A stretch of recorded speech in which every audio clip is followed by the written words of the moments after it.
Fidel Castro refers to himself as being of Latin African heritage. And we're going to get to that. And here we are talking about heritage. But there's something beyond heritage that connects us. There's something beyond heritage that connects, okay?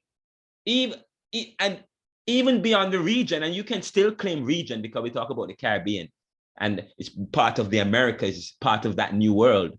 We said that some person were perplexed when I said the Caribbean is an invention of the 20th century, and they couldn't understand what do I mean by the Caribbean being an invention of the 20th century. And I said, of course, those aren't my words. Let me not plagiarize. The Caribbean is an invention of the 20th century. So what will it be in the 21st century? That's from the Caribbean reader. What will it be? And when we talk about the 20th century, when we talk about the 20th century, we're talking about the 1900s up to. When people think about the 20th century, they think 2021, 2022, 2001. Of course, I was confused about that as well when I was, even after undergrad, until later on I read, when you study history and so on, you understand the 20th century is talking about the previous year. The 19th century is not talking about, it's talking about the 18th century and up. So anyways, this is an important point. We talk about the Caribbean being an invention of an invention. We're part of the new world.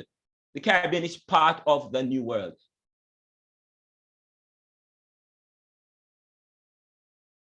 Caribbean, and when we talk about, and because the Caribbean is referred to as being part of that new world. Now, there are those who might challenge that. I challenge that. I challenge the Caribbean being part of that new world. I am challenging that. And we challenge that because we read Arawak's The Africans, and we challenged that. We said, absolutely not. Absolutely not. Christopher Columbus did not discover Jamaica and the Caribbean. But then, when you start to study language, when you start to study things properly, when we start to situate and contextualize it, it depends. And last week I talked about it depends. And it depends. Of course, we said Kant said of history. Kant said of history. History is a result of the varieties of human nature and circumstance. Okay. So of course we talk about it depends when we talk about Christopher Columbus discovering, and we say that it wasn't necessarily a discovery. It was a capture. But then we said, yes, we call it capture, or the Indians or the natives, or the originals, but the Europeans would not call it so. The Europeans who through conquest, who took control of that land, it became part. And that, I will not be hypocritical. I'm not going to be hypocritical in my argument. Because, it was always the case, you marry somebody, you take on that person's name. Or whenever nations fight other nations, then those nations become part of that nation. Okay, that was always the case from Greco-Roman, so on and so forth. That was always the case. Through wars and conquest, other lands became part of the land, and they adopt the identity, the Christianity, the religion, the culture of the king, of the pharaoh, of the emperor, whatever it might be. So in fact, there was one time people talk about a religion of practice or culture, or a religion of the spirit, because there was, when you talk, that's for Caribbean theology though, or from another theology class, or if you want to study celebration of disciplines, or spiritual formation speaks to that, spiritual formation. But outside of that, when England came, they came in the name of the king, and those two, and they were going to be, and the people who occupied these lands, of course, as part of the conquest. So yes, and beyond that, we talk about privilege, power, and position. We talk about the status quo. We talk about part of the process of colonization, and I did not define colonization and decolonization in this class as yet. which is on one of our presentation to define Frantz Fanon talks about decolonization, the stripping away of the human. Sorry, colonization, not decolonization. Colonization, the stripping away. Colonization in its very raw term, in its very simplistic term, is to control. To colonize is to control. But when you study colonization or postcolonialism, whatever the case might be, you have to go beyond that. How do we control? And today we're hearing about the Wagner Group. I was just publishing that very breaking story, and I never got a chance to finish it because of the class. When we take a break, I hope I get a chance to do that. But anyways, I actually went off on a tangent because I was talking. Anyway, we talk about discovery and the fact that one of the most important points is that we said that we live in this new world. The new world, in other words, it was called the New World. It's new because it became part of that Western civilization. It is the newest lands. It is the newest lands that was adopted into. In fact, it wasn't on any European map per se. The Europeans who was fighting for dominance of the world. So they discovered it in the sense that, and we said that, please remember, in a part of slavery, part of the racialization of people, of humanity, the strategy behind that was to degrade a set of people who people could treat as property to prop up the others. That's a very important point I just made. I hope you understand that point I just made. Part of the strategy of the racialization of humanity, racialization of humanity. Now, UIHS will tell you that they believe in the issue of race. I am going to tell you, your professor is going to tell you that race is a creation, it's a human creation. There was no idea of race before the 1600s. I wrote an article about that, I believe, and I'm developing a paper and research about that. But and by the way, it's not my idea. If you read and so on, you'll read in history. If you read the idea of race, there was no race in the sense that there was no white and black and Indian and so on. People never thought about themselves in terms of race.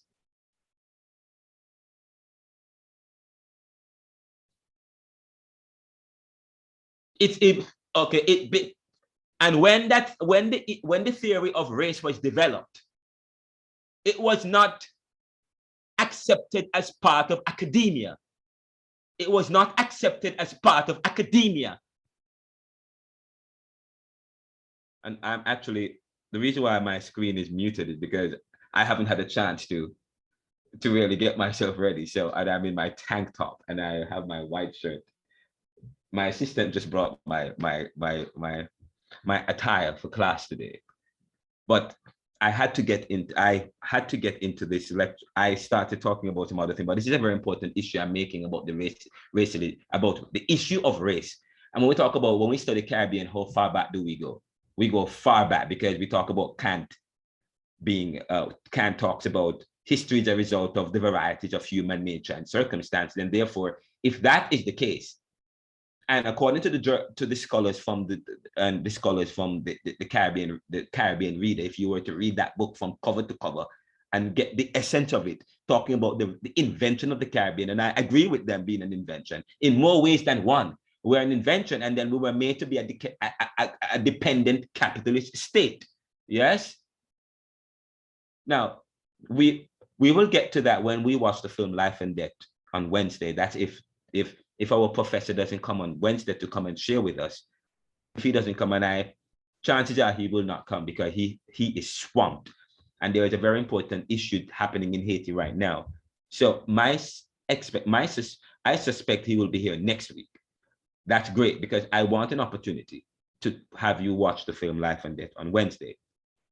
Anyways, that's beside the point. Whatever the case might be. We talk about how far do you go? How far do you go when you study Caribbean thought? You go far because we talk about the Caribbean being an invention, part of the New World, part of the Americas. We're not just Jamaica, we're part of the Americas. And we are part of an experience, a set of people who have a predominant aspect of our features, which is said to be of African lineage or African lineage, outside of anything else that give us prominence and value or claim to anything. Okay? Outside of all of that, we have a particular experience emanating from the racialization. And I say to you, when the idea of race came about in the 1600s, it was on the back shelves. It wasn't accepted as part of academia. It was seen as just as how the theory of Darwinism was seen as a theory. Okay. There was no scientific basis to it. So it was the same is said of race. It was a theory. However, when you do your research and you study societies and the development of privilege, power, and positions, and the dominance and the development of privilege in society, when you study that, you look at how, and you study, and I talk about the issue of control. Control is the stripping away of a person's humanity. Control, you redefine the person. And we control people in so many different ways, systematically, and even within our lives, even within our own cultures, even in terms of how we treat other people. Sometimes we are colonized such a way to redefine people in order now to oppress them, to mete out to them the indignity of humanity. Colonization is about control, but it is systematically done through language, through culture, various systems, and through the creation of race, or categories, or classes in society, or caste. Talk about a caste system or a class system, which is economic, same thing anyways. Class, caste, race.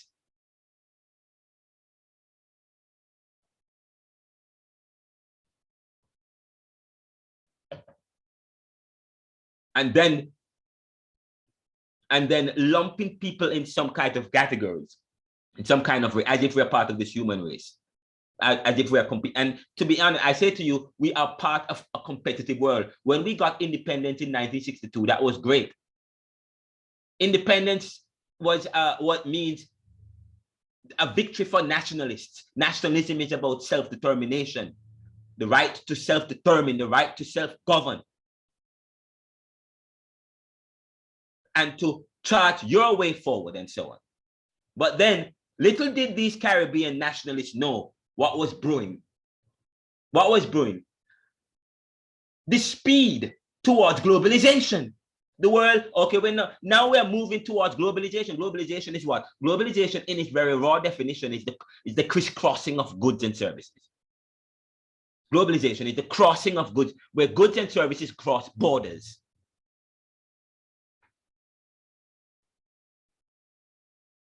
Okay, but we're moving towards globalization, dismantling of national borders, of economic walls, and talk multinationalism and transnationalism. The world was speeding towards that, and capitalists and the profiteers and the dominant class, the financiers, and first, of course, moving from mercantilism and the society of a monarchical society, they were part of to now financiers and managers and some of these the spillover nobles who still had money from back in the days of conquest. As we move, moving towards, because when you study economic system in the world, we study Caribbean thought. Yes, you're going to study. You study capitalism, and of course you study socialism. You want to study capitalism. You want to have an understanding of capitalism, and we will spend some time to discuss capitalism. In fact, I will share some of my stuff. I will share with you. It's only for you guys. Okay, I talked at length, and I wrote a 15-page argument talking about how do we decipher between neoliberalism as against liberalism, capitalism as against neo-capitalism, socialism? Yes. How do we decipher against that?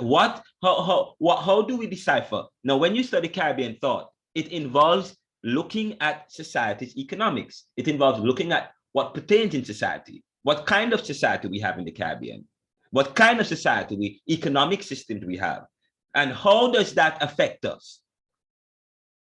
Now, of course, we will watch the film Life and Death, and then we're going to watch Who Shot the Sheriff after that. And then we're going to watch Corruption. Those are the 3 films we will watch in this class. We won't have enough time to do anything else because I have so much material for you guys. It is, and what I have a lot of material for you guys, a tremendous amount. But previously the classes complained about the reading and so what I've done now is my job is to have you guys familiarize yourself with the material and with the reading.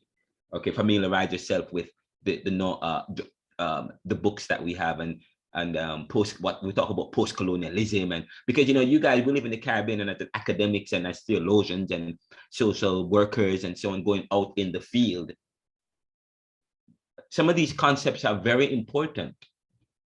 We talk about how do we treat with people's issues in societies, how do we promote, how do we empower the family. I mean, I worked for majority of my time here in the US, I worked, well, not about half of the time here in the US, I worked as a social worker. I work as a case manager, and then I I directed an organization. I was the Philadelphia County Director for the Family Group Decision Making Conference in NYT, which was part of the services of social work. Now, and of course, how do we practice social work? And some of the problems that we face is we have economic systems, and we have work-related issues in societies that, of course, we have to relate to. So this is a very important issue. We talk about the racialization of society, the race as a strategy. So I said race was not accepted. Race was not accepted as a theory until it became useful. It became useful as an argument to justify the enslavement of a whole set of people in Africa to utilize in the triangular slave trade. Now, this is a very important point I am making. We're going to take a short break, about 10 minutes, no, 5 minutes break, and then we'll come back, and I'm going to delve into a particular article looking at looking at West Indian slavery, the issue of compensation. And when we have finished with that, and I think when we're finished with that, we're going to look at I have a video. I have a video today which I'm going to play. But there are 2 things I want to do today. But I also want to share a little bit of the breaking story that I'm working on. And at first I said, why would I don't think this is important to Caribbean thought. But I said, actually, part of Caribbean thought was always to look at breaking story of the day. One of the big international news of the day is what's going in Russia and Ukraine, and this Wagner mutiny, and so on and so forth. So that's a breaking news story that's developing, and I want to jump on it, but I want to share it with you guys, and you can talk about it amongst your friends, because they are even in the Wagner Group. They're even in Africa. They are in Africa. I mean, when you listen to the report, they are even in Africa. You think they're only in Russia and Ukraine? Anyways, we will talk a little bit about that later on. But I was making a very important point that slavery was not accepted until it was useful as an argument, it was useful as a plausible argument. This is how Augustine's Confessions.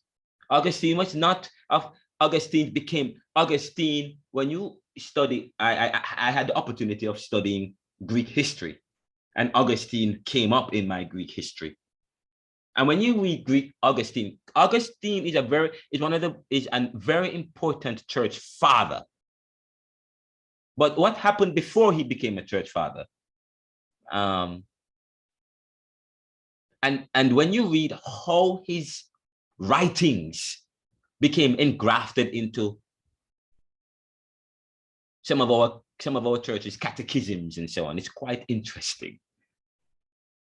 But Augustine was seen as a periphery. He was not seen as important. He was not, his writing then was not part of the writings of the day. He wasn't a go-to person. It became useful within the development of Christianity because they saw that his writing resonated with some of the teaching of Christianity, but it even embellished it and made it even much more intense.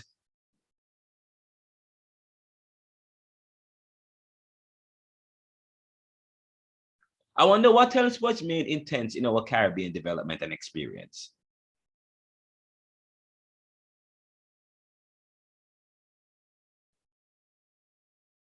So when all of this started from talking about, of course, our good friend, our good brother who will be facilitating a class through one of these days for us, probably this week or next week.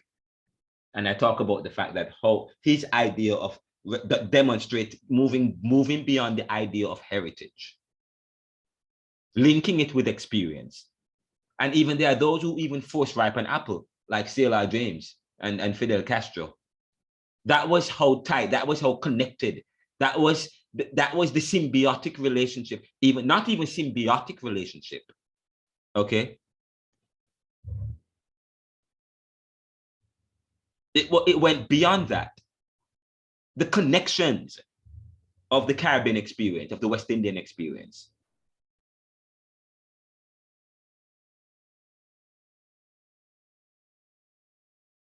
And okay, so that was quite powerful to see somebody and so how are we to respond in the Caribbean?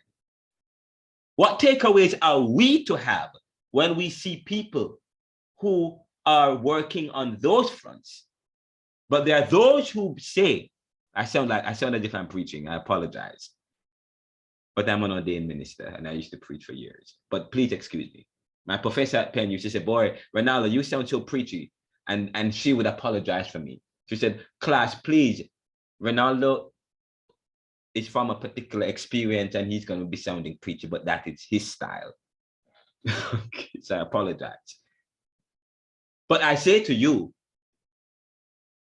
how are we to respond when we see, in fact, there was one time when the Haitians, there was something happening in Haiti, and many of the Haitians were flocking to Jamaica for refuge as refugees. I think it was in the late 90s, and it continued throughout. Quite a few Haitians, and many Jamaicans were upset about that. Many Jamaicans were upset. Many Jamaicans were incensed by that. Many Jamaicans demonstrated against that. Of course, the argument is, of course, Jamaica, we're going through our own issue, we're having our own issues, and so why we have them, and and sometimes there is, why do we have these Haitians coming to Jamaica and so on and so forth. There was one time some Jamaicans were saying that, and for those of us who can remember, you'll remember that. And I don't know if Dane is here, and others, Maxine is my age, so she would remember that time. Right, Maxine? Yes, sir. Right, weren't Jamaicans upset about the Haitians coming here? Yes, sir. Yes, sir. I will never forget that. And I'm telling you, that is quite interesting in terms of, so I said to you, how are we to respond? Talk about Caribbean unity. But then at the same time, Caribbean people, Jamaicans, we're looking to travel. We're looking to go to where there are opportunities. That was always about the Caribbean experience. Anyway, we're gonna take a quick 10 minute. We're gonna take a 10 minutes break. Actually, we're gonna take a 10 to 15, a 10 minutes break because, and then when we come back, I'm gonna play a little bit concerning the breaking news on the Wagner Group. That's a big news going on right now. I don't know how Jamaicans feel about that. If Jamaicans are caught talking about that, and whether or not there are traces of the Wagner Group in the Caribbean. I don't know if there, if we know of any, and whether whether or not their influence stretches as far as to the Caribbean. You know, so it's quite interesting to know what's going on in the world. And of course, I'm going to read an article about West Indian compensation. I'm going to share with you a short video that I did on Germantown Radio. It was just talking about, I don't know if I should do it, but actually I won't do that. I showed the video. The video is actually a presentation on the Haitian crisis. And then I'm not going to continue with tracing the outline this week. The plan was to do it today, but if I have a chance, we will get into that on Wednesday, okay? But we're gonna take a quick 10 minutes break. We'll come back at around, it's 7:40. We come back at 7:50.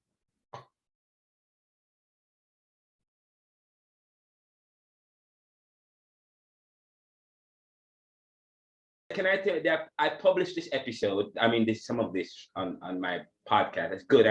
So breaking news, and there are people in Ghana that watch the podcast, that watch my videos and stuff. Because I discovered that there are a lot of Jamaicans that live in Ghana, and so a lot of them also watch my show to see what's going on in Jamaica and the world. So just for people in Ghana and other parts of the world, that Keon, one of my students in Jamaica Theological Seminary, is showing samples. It's not really samples, actual notes. There are new notes, the new Jamaican dollar notes. That's the $5,000 bill. That's what Sangster, who was on their former bank. That's not Sangster. Who is that? Who are those two people on the 5,000? Who are the people on the $5,000 bill? What's that? That's the $5,000 bill. So when was this released? The 6th of June, I think. So, as of the 6th of June, Jamaica now have a new notes, and they're styling. I think the Canadians have a note like that. Some countries in Canada, some countries are going that way now. So I think it's probably cheaper. So that's quite interesting. I wonder, did anybody hear when the government made this announcement in Jamaica? Or the Bank of Jamaica, when the Bank of Jamaica made this announcement, what was the reaction? Everybody had mixed feelings. Okay, but what was the argument? What was the argument? What that the Jamaican government or the Bank of Jamaica provided? He was saying it's long lasting, it's more beneficial for the blind, because when they feel at the back, it's different shapes. So for the $1,000, it's a round shape, and for the 5,000, it's a triangle. So Okay. yeah, so they said it's waterproof. So what? Okay. Oh, wow. Okay, that's good. There's some people who okay. So I think there are a lot of people who this had money destroyed through water, easily torn up, and I don't think it's easily replaceable sometimes. So, okay, that's good. For durability, it's more durable. That's good, and it's probably cost effective for the government as a whole. It saved the government a lot of money. I'm gonna pause my screen a little bit. Yeah, go ahead, Dane. Yeah, I was saying one of the issues I have is that we just recently, and I'm speaking relatively here, produced a $5,000 bill. The $5,000 bill is still new, practically new in circulation. So it's like, to me, it's a waste of the money spent to make those $5,000 bills, because we are now to take them out of circulation in a short while. I agree. Oh, okay. So that means they have the government, in a sense, is losing.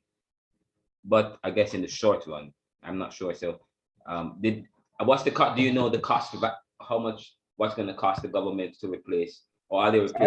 I don't think they have told us the cost that they have incurred to produce these new bills, but they did say that we will recover the cost in the long run because these bills will last longer than the paper ones that we have.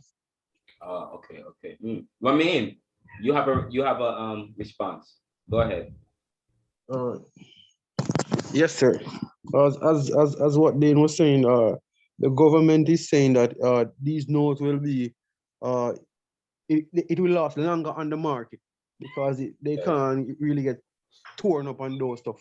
So these notes will allow the government to spend less money on printing back the paper notes. So that is one of the logical reasons. I think that's But, the main. but here's the problem. Here's the problem. Persons had issues with the money, some parts of it rubbing off and different defects that it had. So some persons had to have their money recalled and replaced.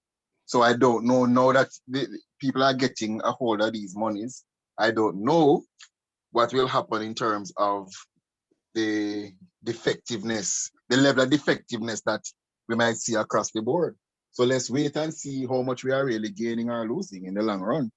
Yes, and also I've heard that some of the people are having problems like as you when you go to the ATM to do a transaction, for example, not a withdrawal, a deposit.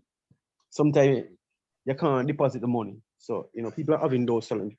But I guess maybe in the near future all this will be sorted out. So let's watch and see. Sir, even to run them through a money machine is hard because in the jams. Yes. You are breaking up a little bit. Something was wrong with your device, I think. I was saying that even to run them through a money machine, the machine is the jams when they're going through, they're not going through as regular notes would. Yeah, sir, the machines haven't been calibrated to accept those notes. But I personally feel like, because of how defective these notes are, it's going to be a case where after we have given up all of the old notes, they probably recall it, and this is sort of setting the stage for the whole digital currency thing that they want to bring in, because it seems all too coincidental. Wait, who said that just now? Chantel Laws. That's interesting. That's an interesting point. And that's a discussion we need to have. Actually, I wrote an article, did a podcast that talks about cryptocurrency, and the Jamaican government have loans with China. China has been lending money everywhere, even in developing countries and middle-income countries, even Argentina. And I've asked, so what's the expectation now? Are countries going to be responsible for repaying China in cryptocurrency and not the US dollar? But well, that's the direction that China is heading in now, and it seems like that is the direction based on the conversations that have been happening from the news in the political sphere, that is the direction that the government wishes to take Jamaica in. But I actually heard the Prime Minister some time ago saying that in Parliament they're not going to get rid of the Jamaican dollar and so on and so forth. They're not going to go with currency or anything digital. I think I heard him saying that. He did say that, sir. But honestly, just like with do you remember during COVID, they said, listen, we're not going to mandate vaccines. However, they put us in a position where we had to take the vaccines because we wanted to maintain our jobs. I think it's going to just be a case where, we'll have to switch over because these bills are defective. They're rubbing off. People are having to recall them already, and they've only just now been put on the market. Oh, wow. That's quite interesting. It is very interesting. Yes, I see somebody on. Ramin, were you going to say something? We will follow this story some more. In fact, if I can get somebody to talk about this, to come to my class from the Bank of Jamaica or the Department of Finance, talking about some economic outlook for Jamaica as it relates to the cryptocurrency, what that means for Jamaica and by extension the Caribbean. Actually, I'm going to see if we could get somebody. In fact, you know what? That's what I will do. I'm going to try and get somebody to come from one of those experts from the Bank of Jamaica, or from one of the Minister of Finance, and probably we could have them do a presentation and talk with us some more about this new bill, the new currency, also in relation to looking at it not just from Jamaica but also in the Caribbean, and the issue of this cryptocurrency. In fact, how much did Jamaica lose? Did Jamaica lose any money as well? I mean, or the Caribbean, how did we fare economically in terms of the cryptocurrency? Because cryptocurrency had, in a sense, was losing value, but yet still China and the BRIC countries are still heading in that direction. They're still pursuing replacing the US dollar with cryptocurrency. How does that affect Jamaica and the Caribbean? What are the opportunities for Jamaica and the Caribbean? These are important discussions for us to have as well. And I'm going to see if I could bring somebody to discuss that with us. But if not, I will do the research and do a presentation too, based on the economic outlook. That's one of the topics in the class, the socioeconomics of the Caribbean, looking at the socioeconomic aspect of the Caribbean. That's one of the things and that's chapter 3 of neoliberalism. I did chapter 1 to 3. It was an overview of the socioeconomic context of Jamaica, and with some comparisons of the Caribbean. And then when you watch the film Life and Death, it will provide some kind of visuals for you guys. And I say visual of, as much as they're talking Life and Death, they're talking about Jamaica. It's based on a film. It's based on a book about Antigua. So that's why, the experiences in the Caribbean, a lot of our experiences are similar. But of course, we still do not make the same mistake of lumping and of generalizing one. But we can even generalize not only as Caribbean people, but even within the Caribbean. In fact, you might find somebody here in Jamaica whose philosophy and ideology and ideas align with somebody in Cuba, like Michael Manley, of course. Does it make him less of a Jamaican? Or is he selling out to the next? Can as much as we are for the nation, does it extend to a kind of individuality that moves away from the location of the dominant? Because we talk about the dominant globally, but there's also the dominant locally. But this is interesting. Anyways, but we're going to move on to the topic I'm going to share my screen with you now. That there's something happening. I don't know if I have time to share that podcast with you guys on the mutiny and what's going on with I don't think I have time to share that because I have a lecture that I want to present to you guys today. I'm going to share my screen now. Let's see, do that. And what's that? Share. I'm sharing my screen. This is actually a podcast. This is the episode I wanted you to listen to, just briefly.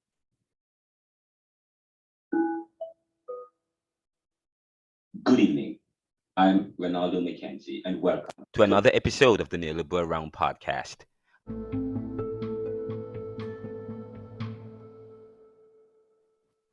Tonight, we bring you a special report on the Wagner Group, a private military company that has been making headlines for its footprints and influence around the world.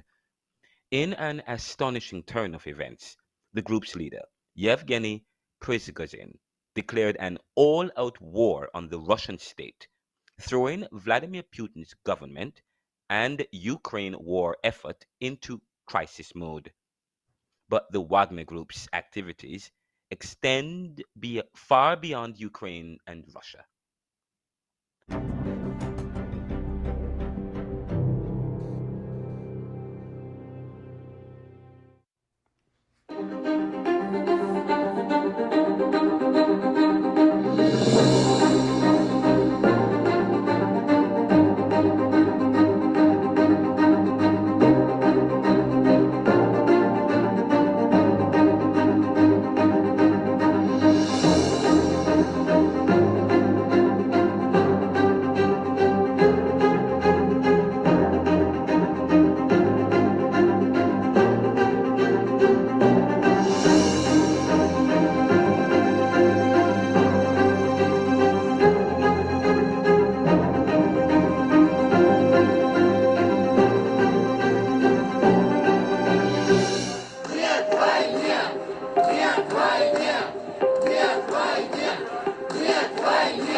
According to the Sofan Center, the Wagner Group has been militarily or politically active in numerous countries, with a particular focus on Africa. They function like a Swiss Army knife, providing not only military training and combat operations, but also advising government leadership on political issues and conducting information campaigns. However, their actions pose a catch-22 situation, where they stabilize fragile states, but also invite further instability, creating more demand for their services. Wagner's involvement goes beyond scrutiny services. They are reportedly involved in illicit activities such as supporting sanctions, evasion, and trafficking, and deconstruction of cultural property. In Africa, Wagner has become an extension of Moscow's foreign policy and influence, displacing Western presence and discrediting counterterrorism partners and peacekeeping missions. Their brutality and support for predatory governments could exacerbate conditions exploited by violent extremist groups. The future of the Wagner Group remains uncertain after the mutiny and negotiations mediated by Belarus. Their legacy, however, has already entrenched the use of private military companies by Russia, proving successful in various ways. With their ability to raise funds, deploy effectively, and evade sanctions, Russia is likely to continue expanding the use of such companies. But how did this mutiny unfold? And what does it mean for Russia and the international community? Let's dive into the details. On June 23, 2023, Yevgeny Prigozhin led a convoy of mercenaries on a march toward Moscow, declaring a war against the Russian state. The mutiny, which caught the Russian military off guard, escalated rapidly and ended abruptly, leaving confusion in its wake. After storming through towns in southern Russia, Wagner troops returned to their field camps following negotiations mediated by Belarus. Now, the mutiny had been building over months due to grievances related to the war in Ukraine. Prigozhin blamed the Russian military for corruption and greed, alleging that the war was a racket to enrich the Russian elite. The mutiny was further fueled by an order that would compel Wagner fighters to sign a formal contract with the Russian Ministry of Defense. Putin labeled the mutiny treasonous and vowed punishment for those involved. While Wagner has gained prominence with its involvement in conflicts worldwide, including Ukraine, Syria, and Africa, its effectiveness should not be overstated. It has suffered defeats and faced international scrutiny for alleged human rights abuses. However, its presence as a quasi-state. Okay, I'm going to stop there. I won't play any more of that. I just played it because it's what's going on in the world, talking about the Wagner Group. And the Wagner Group, their job is to destabilize, to go in other parts of the world. It's a strategy of Russia to go in other parts of the world to destabilize it. And then, of course, once destabilization happens, then they are used. Then the dominant country, whoever, or the hired guns, go in and take over, or they are used, or they create destability, and then they come back to create stability. In a sense, they create the instability in order to create the stability. It's as if and I'm going to point to COVID. It's as if COVID that they said there was a new research that uncovers that COVID was discovered in a lab. I mean, what happened is that they were making research in Wuhan, China, and a report just came out recently, and I got a copy of that report. And Congress, they did a congressional report on the Wuhan, on what happened in the Wuhan lab and the COVID and how COVID came about.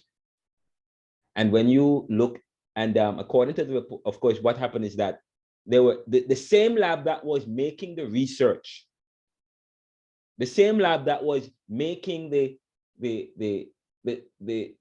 COVID vaccine, that was developing the vaccine or whatever to treat COVID. That same lab was responsible for the COVID pandemic. I mean, it's no, I'm not, this is not a, and by the way, let me show you my, this is not conspiracy, guys. I'm not telling you news. That this is actually, this has been around for a while, and I've been talking about this for a while. And now they have a report. The same lab, guys, the same lab that was doing research to develop a drug or a vaccine to treat with a pandemic like COVID. That's where COVID came from. Apparently there was an outbreak. Apparently there was a break somewhere. And the next thing, okay, apparently there was. How convenient, it's quite interesting. Anyways, I just wanted to so anyway, it's quite, these things are, and eventually, of course, they affect the Caribbean. They affect the, and the point I was making is how crisis is created. How crisis is created. How crisis is created as a strategy,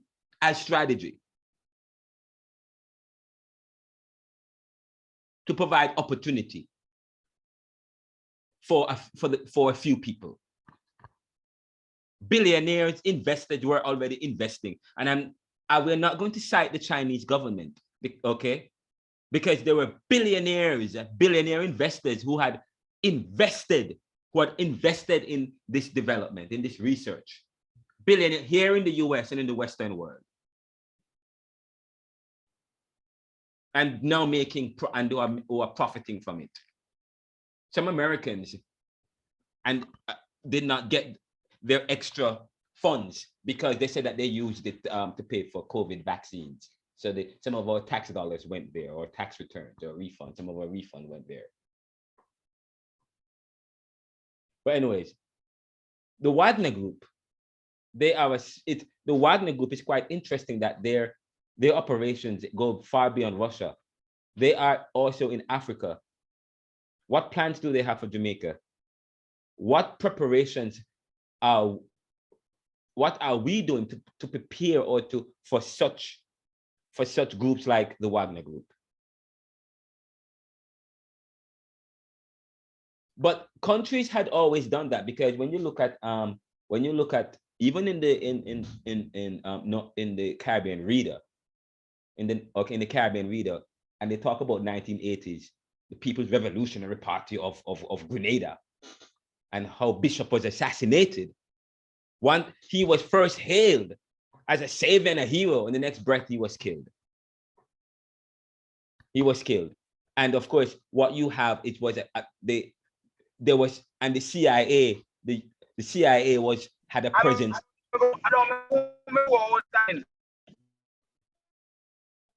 Sorry? Somebody had something to say? Probably it was an error.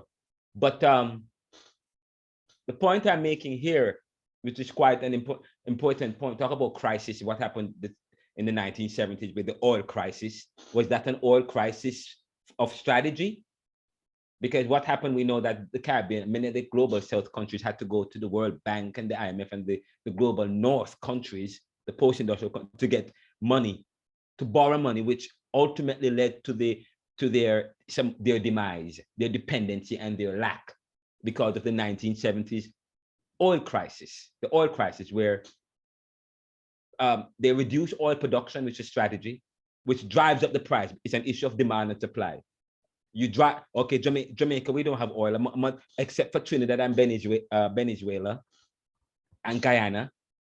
But Guyana was still one of the poorest countries in the region. They have oil, but they're not profiting from it. We have bauxite, but we're not profiting from it. Trinidad they have oil as well. And they're not as, in terms of the economics, is not as, I mean, at one time they were relatively, have a strong GDP, but they are still dealing with issues. There's still certain economic lack and dependency. They're not benefiting from the Caribbean. We have resources, but we're not benefiting from it. And now look what's going on in the Caribbean. Okay, fine. They said, okay, our industry revolves around servitude, serving other people. I'm getting ready for the Life and Death film on Wednesday, just so you know, because you guys are gonna watch it, and when you watch it, it's gonna be powerful. Don't watch it yet, okay, guys? Please don't watch it yet. Wait until you come to class on Wednesday to watch it. But anyways, but I'm preparing you for that, based on the point. The point I'm making is very important, and you'll get to see this film, get to see this video again. I'm raising several issues here as it relates to the Caribbean, and the point I'm making, in terms of economic or the resources of the Caribbean. What resources? Okay, Trinidad or Barbados, bauxite or oil, but of course we talk about so the Caribbean is rich in resources. We have a lot of resources here. Outside of the minerals and so on, there is tourism, and of course the people with their music and the rhythm and dance and so on and so forth, and the culture that we got. But outside of that, in terms of our economics, first of all, we're not making, okay, fine, it's the resources of a country also helps to generate wealth, but we're not making money off our resources. And if we make any, and if we have resources to make it, we're still, if the people who are always ahead, the people who always had a competitive advantage, find a way to dismiss the competition, find a way to loosen the competition. So although the Caribbean is rich in resources, and by the way, in the 1950s, Jamaica we discovered oil and bauxite, and and of course, yeah, the Caribbean was trending in an upward direction. And in one of the last Caribbean class, I showed a map that shows the GDP. GDP is the gross domestic product of a country. Okay, all these things that you produce per cap, and so on and so within the country. That's the gross domestic product, and the gross domestic product is what you have to sell to make money to feed the people, so on and so forth. So you look at, and of course you can compare the GDP of Trinidad, Tobago, so on and so forth. But Jamaica compared to the other Caribbean countries, Jamaica was one of the strongest in terms of our GDP at the time when we were moving towards independence. Jamaica discovered bauxite in 1957, and it was for years one of the top earners in terms of bauxite. But in a sense, although it's a top earner, we weren't generating the kind of profits from it. And even now, what has happened is that we've sold off, or we've privatized the bauxite industry, or okay, fine, we own the mineral, we own the bauxite in Jamaica, or Trinidad, they own the oil, so on and so forth, they own it, but in a sense they're not benefit. If we do own it, we don't benefit from it. So what you have in the 90s, what you have with bauxite now is in the Caribbean, in Jamaica in particular, our economic activity, as it relates to any important resource that we can have that can help us to move towards prosperity and any kind of competitiveness, economic competitiveness. Because while we are competitive in our sports and music, but when we are not. So, and if we can have a competitive advantage in anything, we just can't.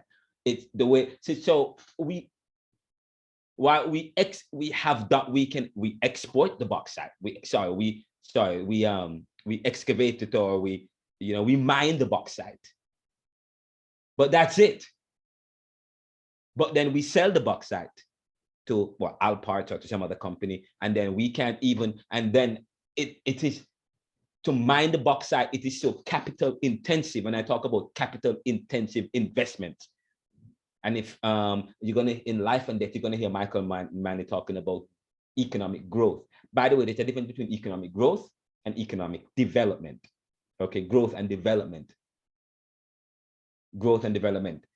And we're going to talk about that a little bit, but he talks about economic development in order to spur on growth. You need development for growth to happen. Infrastructure, science and technology, people, and all of that. All of those things affect your growth.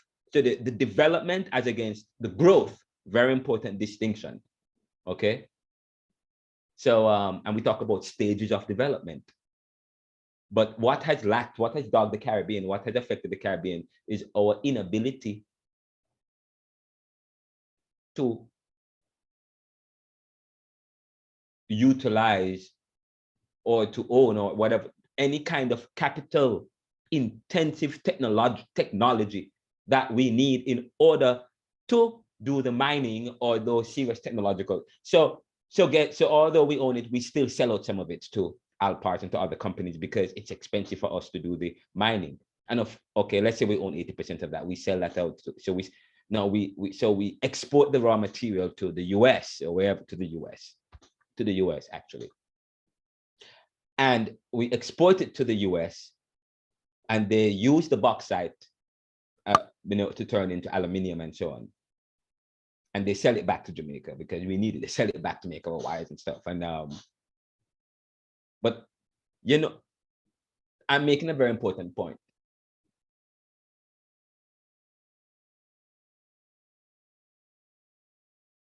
Our economic, when you study specialization, and if you study economics, Adam Smith and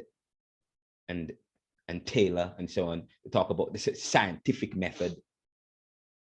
Even when you start to study psychology and looking at it from the Maslow's hierarchy of needs, all this hierarchy conditioning people to think hierarchical. Anyways, irrespective of that, outside of Maslow's, we're not looking at Maslow. Forget Maslow and psychology for now. Let's think about it in an economic sense in terms of specialization and division of labor. But when you think about specialization and division of labor, don't just think about work in a vacuum. Think about it in a global framework in terms of countries and people within a particular country or a particular location or people who are of a particular race. So in Jamaica, our economic activity, so when you look at stage of development, our economic activity or our participation in the production process revolves around where? The raw material, okay, in terms of all the division of labor or the specialization. And then we send it to the post-industrial country or the global north for the finished, and that's where for the finished product. But our economic activity, that's it. We can only excavate and mine the stuff. We send it abroad for them to do the finishing. And that's where you make the most money. So as much as we make money, we don't make the money that we should be making from bauxite, and then we turn around and buy back the finished product. We buy it back from these, okay. So I have often, okay, so that's another important issue as it relates to tourism. Okay, fine. Jamaicans, they have killed our agricultural industry, banana industry in a sense. And our milk industry and so on, and with all these products all these products that come in from overseas.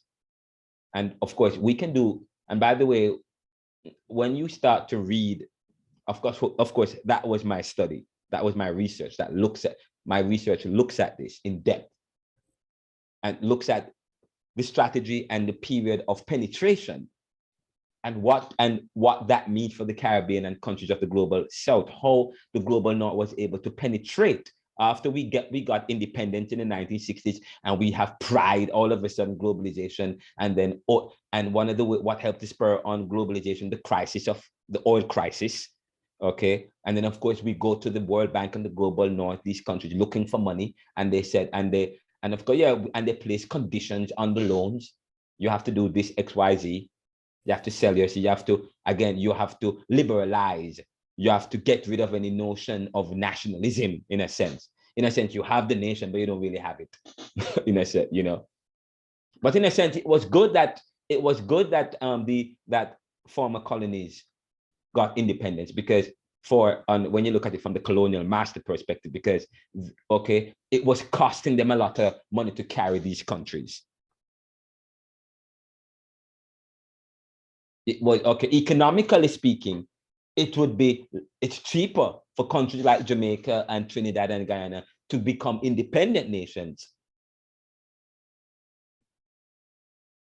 Utilize a bureaucratic, pharisaical, neo-capitalistic system in order to maintain, establish, or preserve power and dominance. That's neo-capitalism, in a sense. So, of course, conditions were placed on loans, and of course, they have to get rid of tariff, in a sense, slowly get rid of tariff, slowly devalue the Jamaican dollar, which at one time was stronger than the US dollar. And all these other countries in the Caribbean. Well, Jamaica had to devalue, and then at one time, when they created the Caribbean single, and of course, the Caribbean is to be blamed as well, because we could not, we can't be, we just get independent, and we it's not as if we got reparations, and in the sense, yes, they were the banana preferential treatment, banana, well, the Caribbean countries could export banana under some preferential agreement. They'll waive a lot of stuff, and we were able, but in the 1990s, thanks to Bill Clinton and the North America Free Trade Agreement in the 1990s, and the World Trade, and the establishment of the World Trade Organization was very strategic to develop rules, but rules that would favor the dominant class, rules that would favor the global north. They were able to stop the preferential treatment. That's the only, but what we needed, as we, and I said to you, we have to look at what's going on in the world today. We have to look at what's going on in the world. I think if we were more forward thinking, and when you watch the film Life and Death, one of the farmers, big farmers said, Jamaican government were weak-kneed and lack vision. They were weak-kneed to standing up, in terms of standing up to the global north countries. And they lack vision in terms of what planning for the future, because in the 1950s and 60s, when things were booming in the Caribbean and Jamaica, they spent all of the windfall profits. They could have put that some of the money aside, but yes, they had under this notion of populism and nationalism and for the people and so on. And of course, there was a deep concern for what was going on in Jamaica. So they used a lot of the money on social welfare and social programs and projects and so on, instead of putting the money in development projects. And then of course, by the 1970s and 80s, monies were given to the Jamaican government, and what happened? And the Caribbean, and they squandered that money for educational purposes. And nothing happened and when we're gonna show there's another film on corruption by the NIA, the National Integrity Agency. Yes, I have to play that film on corruption with Dr. Trevor Monroe, talking about corruption, and I did a presentation on corruption, looking at the corruption indices of the Caribbean, and we're gonna do a class on that, the corruption indices.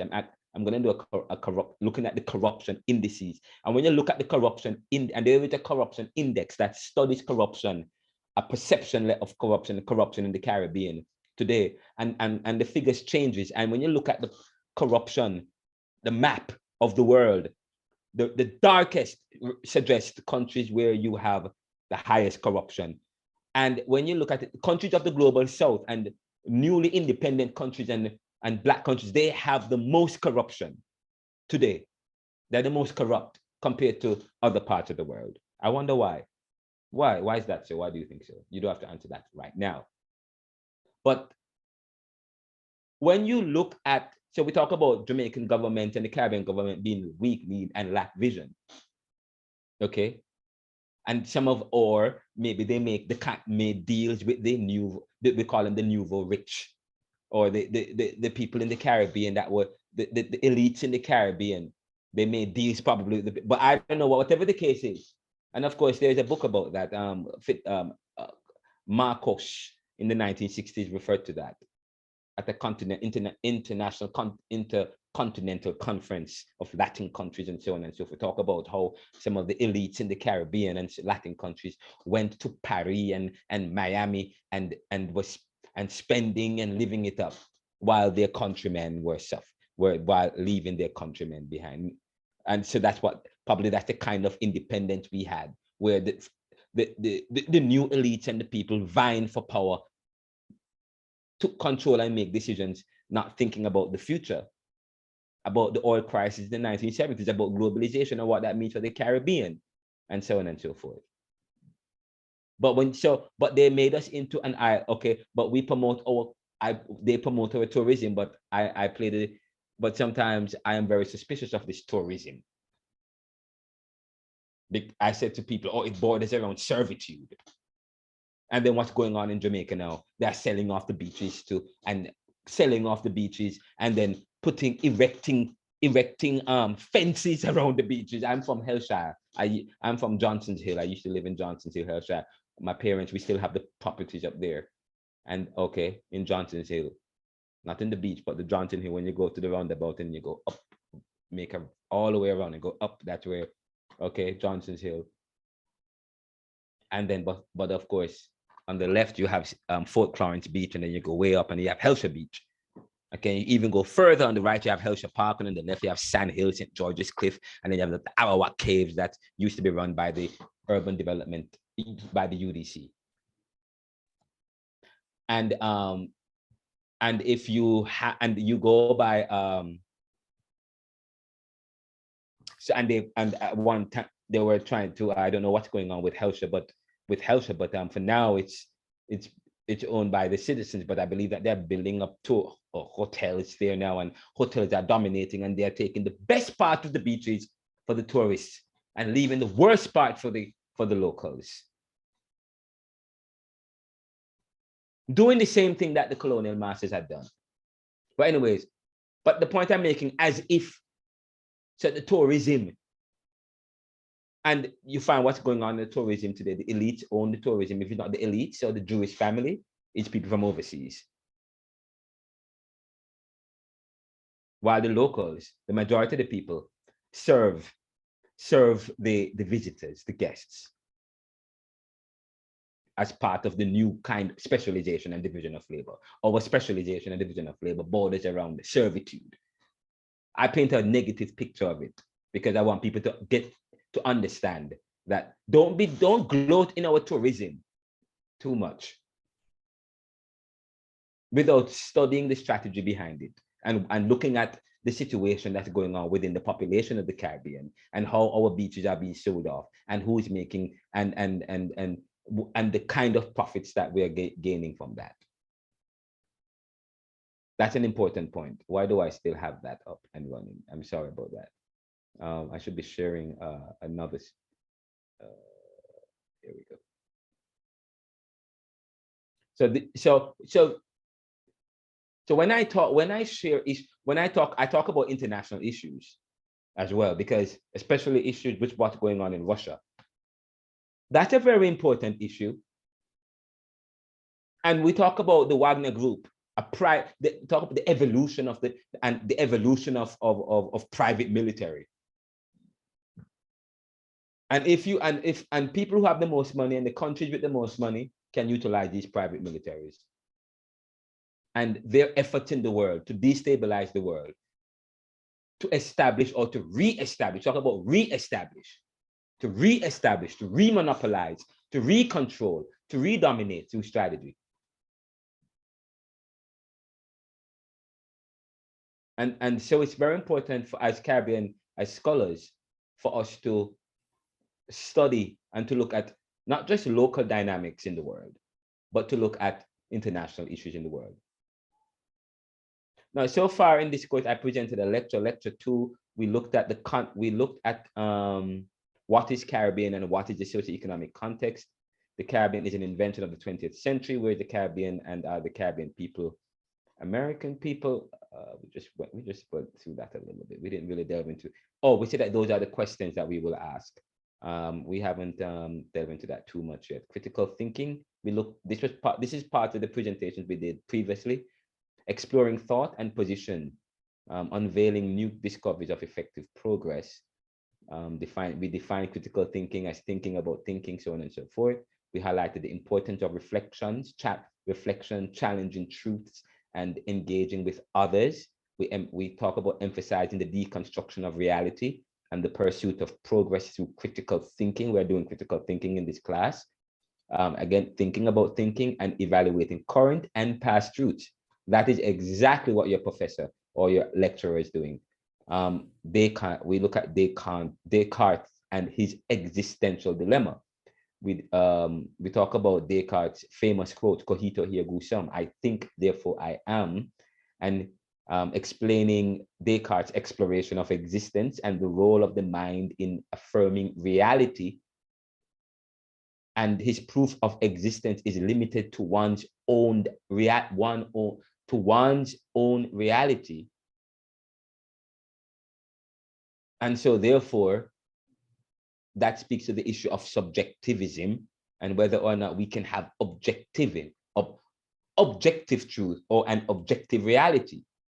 Or we can have objective reality, but we must always bear in mind that we should not be so bold in promoting an objective reality without accepting the fact that as human beings, we are driven by a subjective space, limited by time and space and the law of thermodynamics. So then, of course, then we move into critical thinkers throughout history.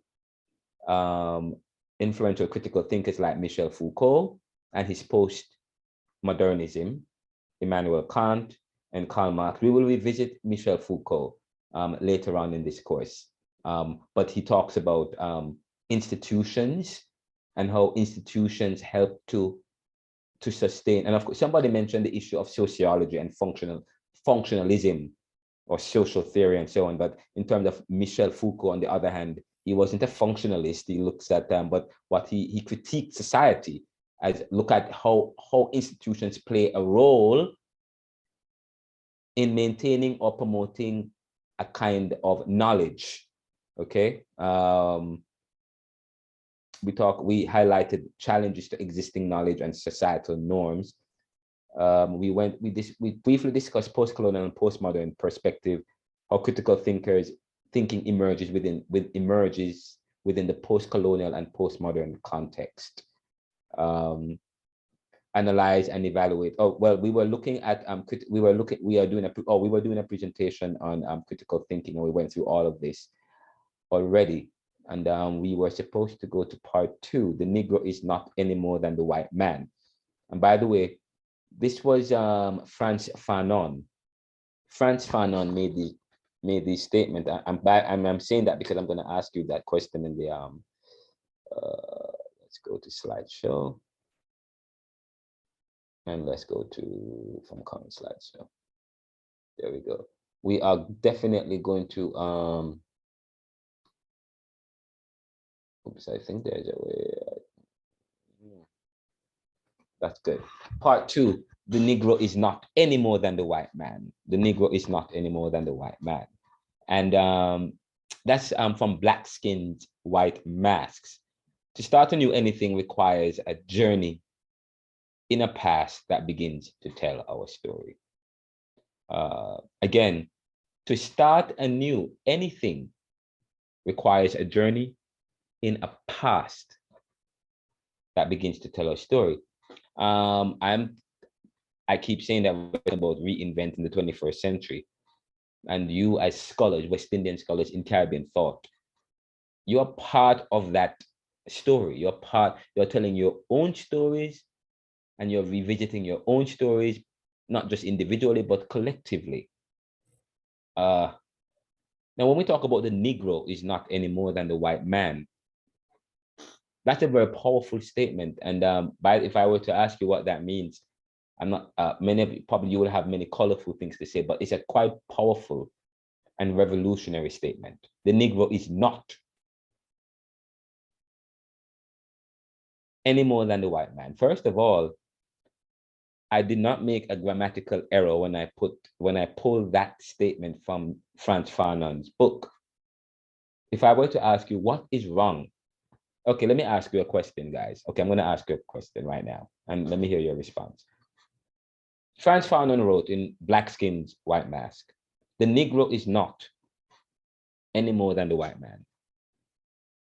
The Negro is not any more than the white man. Now, don't look at the top part of the statement. I'm going to put my cursor. I want you to own in on this statement. You see my cursor right now? I want you to own in on that. The Negro is not any more than the white man. And notice how I put it in parentheses, comma, after white man, and then end parentheses, Franz Fanon. But anyways, very important. But you notice now, what do you guys notice with that sentence? Is it, sorry, not with, sorry. What do you guys notice with that? The Negro is not any more than the white man. What do you guys notice with that? Sorry, is discrediting the existence or the purpose of the black person or the black man? He is Discrediting the purpose and the existence of the black man in society. Oh no, he is not discrediting. Absolutely not. He does not discredit the oh wait, did you say the black man or the white man? But he's not really discrediting anyone, actually. He's not discrediting the black man or the white man. He is doing something else. But I don't want you guys to read on yet. Stop, don't read on. But anyways, it's kind of, and the way how I write it, it's quite academic and the kind of language that is kind of high language. So even I'm going to have to explain the interpretation of that. Because the only thing that Franz Fanon said here is the Negro is not any more than the white man. That's it. Everything else is my interpretation and my read of it based on my reading of Homi Bhabha. Because she talked, well, she didn't really, based on my reading of Homi Bhabha, and not just Homi Bhabha, I think, who was it? Is it Richard Philcox? Oh, and there's somebody I need to add, Jean-Paul Sartre. Oh my God. When you study Caribbean thought or post-colonial studies, there are some people that feature, like, yes, V.S. Naipaul, C.L.R. James, Walter Rodney, Franz Fanon, but Jean-Paul Sartre, very important, Jean-Paul Sartre. And then you have to also study Michel Foucault, because Michel Foucault provides the philosophical, historical understanding and the mind behind some of the things that give rise to some of these thinkers. Homi Bhabha, Richard Philcox. But I have read Jean-Paul Sartre, Homi Bhabha, Richard Philcox. I've read those persons. Richard Philcox, Homi K. Bhabha, Jean-Paul Sartre. Okay? And they have provided a kind of perspective. And I have, but before I read them, Sir. Yes, go ahead. Sorry to interrupt you. Just want to find out if Franz Fanon is black or white. Oh, no, I'm not asking if he's black or white. No, man, I'm just asking you. I'm asking you in order to make my interpretation of what is being said. I don't think he would have wanted you to know it. Well, I mean, actually, it is very important for you to know that anyways, because I said to you, you still want to understand the person. You want to know about the person. Okay. Did you guys get a copy of this presentation?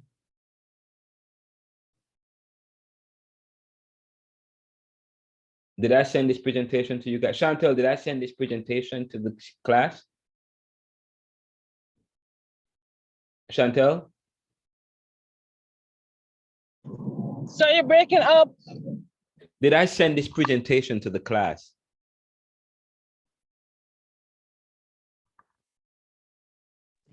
Which one, sir?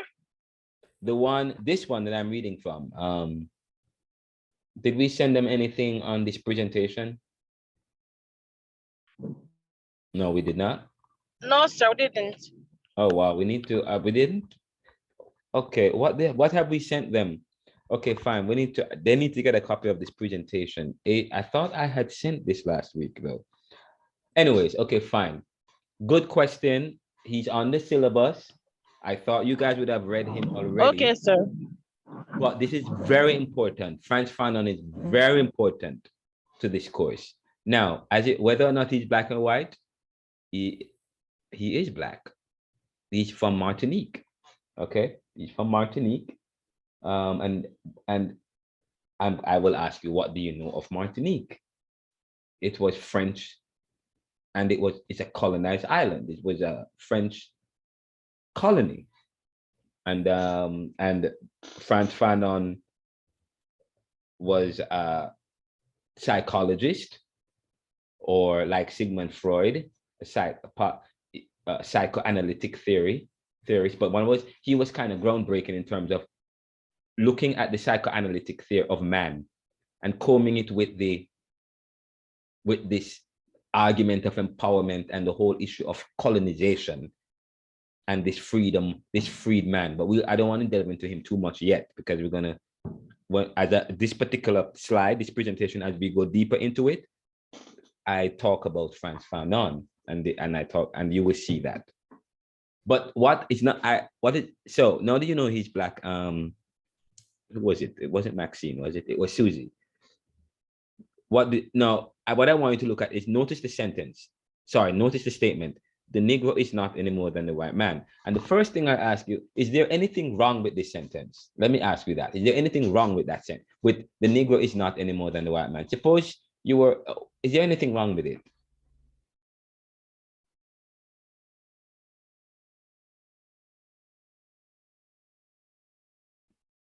I'm going to give you an exercise right now. No.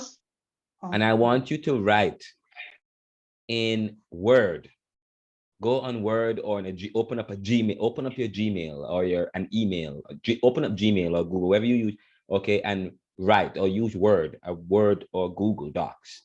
Open up a blank document and start to write. And I want you to write, the Negro is, just as how you see me write it just like that. The Negro is not, full stop, any more than the white man.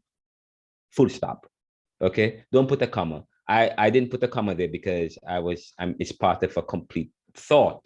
So I put a comma right after. Okay? But I want you to write this as I have it on the computer, except put a period where you see the comma after white man. So put, the Negro is not, period, any more than the white man, but write it exactly how you see it written. But, oh, by the way, but don't put the hashtag, the number sign, remove that hashtag. Where you see the two hashtags, remove that, okay? So write, the Negro is not, period, any more than the white man, period. Remove the hashtags from Negro and white man. And write it exactly as is. Okay, capital T at the beginning of the sentence, and then capital A at the beginning of the other sentence. Okay. And then put a period. Now, tell me, when you write it in your Google or your Word, did you see any red or any blue? Did you see any spell check? Or do a spell check, do a grammar check. Do a grammar check and tell me what happens. This is an exercise I'm asking the entire class to do. Open up a blank document in Google, a Google document or a Word, and then just start typing. Just put, the Negro is not, full stop or period, whatever you call it. The Negro is not any more than the white man, and write it exactly how I have it, excluding the hashtag and the parentheses at the beginning and at the end, and remove the comma and put a period because that's how he has it. That's how Frantz Fanon have it in his book. He has, the Negro is not, period, any more than the white man, period. And tell me what happens. You can even write it in your either social media stuff too, or write it on like as if you're doing a tweet or Facebook or LinkedIn post, and tell me what happened. Sir, there's no red line or anything. No red line? No red line. But there shouldn't be any red line. Good. Any blue line? No, sir. Really? Sir, what they did, they separate the anymore. That's the only thing. That's the only thing that they did. Okay, but you have it as two sentences, and they're not telling the correct. Okay, the first time I did this exercise, my system was telling me it's not correct. That I should not put a full stop. First of all, it's two sentences that look as if it should be one. Yes. You know, the Negro is, so the first time I wrote this, my computer said, no, there was an error. And I thought I made an error. So I said, wait, they must have made an error here. Why is it the Negro is not? That's not a sentence. Is that a sentence? The Negro is not. Is that a sentence? No, sir. Right, he said, it's as if it's a phrase. The Negro is not, full stop. And then he begins by saying, any more than the white man. What? Full stop. He writes it. So, okay, when I ask you, what do you notice about this in terms of looking at it from a vernacular perspective? The Negro is not any more than the white man. That's if an English teacher was an English teacher within the standard was to mark this, there was no, that should be one sentence. But this was the beauty of Frantz Fanon. He is making a point. In fact, not only is he making a point, he is making a most pivotal and powerful point. He is making a most pivotal and powerful point. The Negro is not, and then put a full stop. He is straying from the standards of language, the standards of writing. He does not subscribe to the standard of writing. And that is important. And that's one of the points that Homi Baba makes in her book, which we're going to talk about in later on throughout the course. When we start to talk about V.S. Nepal a little bit and what she said about V.S. Nepal, I don't think we're going to have time to get there because I'm such a long meter. Anyways, this is a very important point. Homi Baba talks about the center and the periphery. That is a very important concept in post-colonial studies. Even within Pan-Africanism, even within Caribbean thought, the center and the periphery. We talk periphery, sorry. We talk about the global north and the global south. These are tropes, visual tropes that provides a powerful visual within which to understand the dynamics of peoples and groups within societies and outside with others outside of societies, within and among societies and so on. Very important. We talk about, say for example, I talk about how artificial intelligence is changing the dialectic of life, this dualism, whether or not we live to work or we work to live. That was the dialectic under capitalism at one time, stemming from slavery, moving into this kind of explosion of production capacities. Talk about Max Weber studying capitalist societies. We studied the economic system within capitalist societies from the 17th, 18th, 1900, beginning of the 19th century. Industrial. What spurred the Industrial Revolution was, according to Max Weber, because this idea of hard work, this Protestant ethic of hard work. And so there was a dialectic a dialectic that people created of whether or not we live to work or we work to live.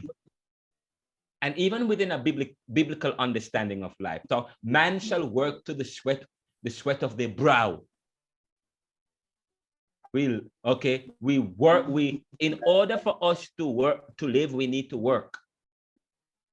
But then we talk about the nature of work. As you study civilizations from one civilization to the next up to this point, the nature of work changes and the value we place on work change based on human nature and circumstance. And this human drive, this selfish drive for this greed. But whether or not we live to work has been displaced. Because then we're talking about, as we move into the 19th century to the 20th century, we talk about a consumer society. What kind of society? Now we talk about a consumer society, but America was seen as a consumer society, and post-industrial countries were seen as consumer societies, while the global South was more worker societies. But then you move beyond that, but the dialectic of whether or not we live to consume or consume to live.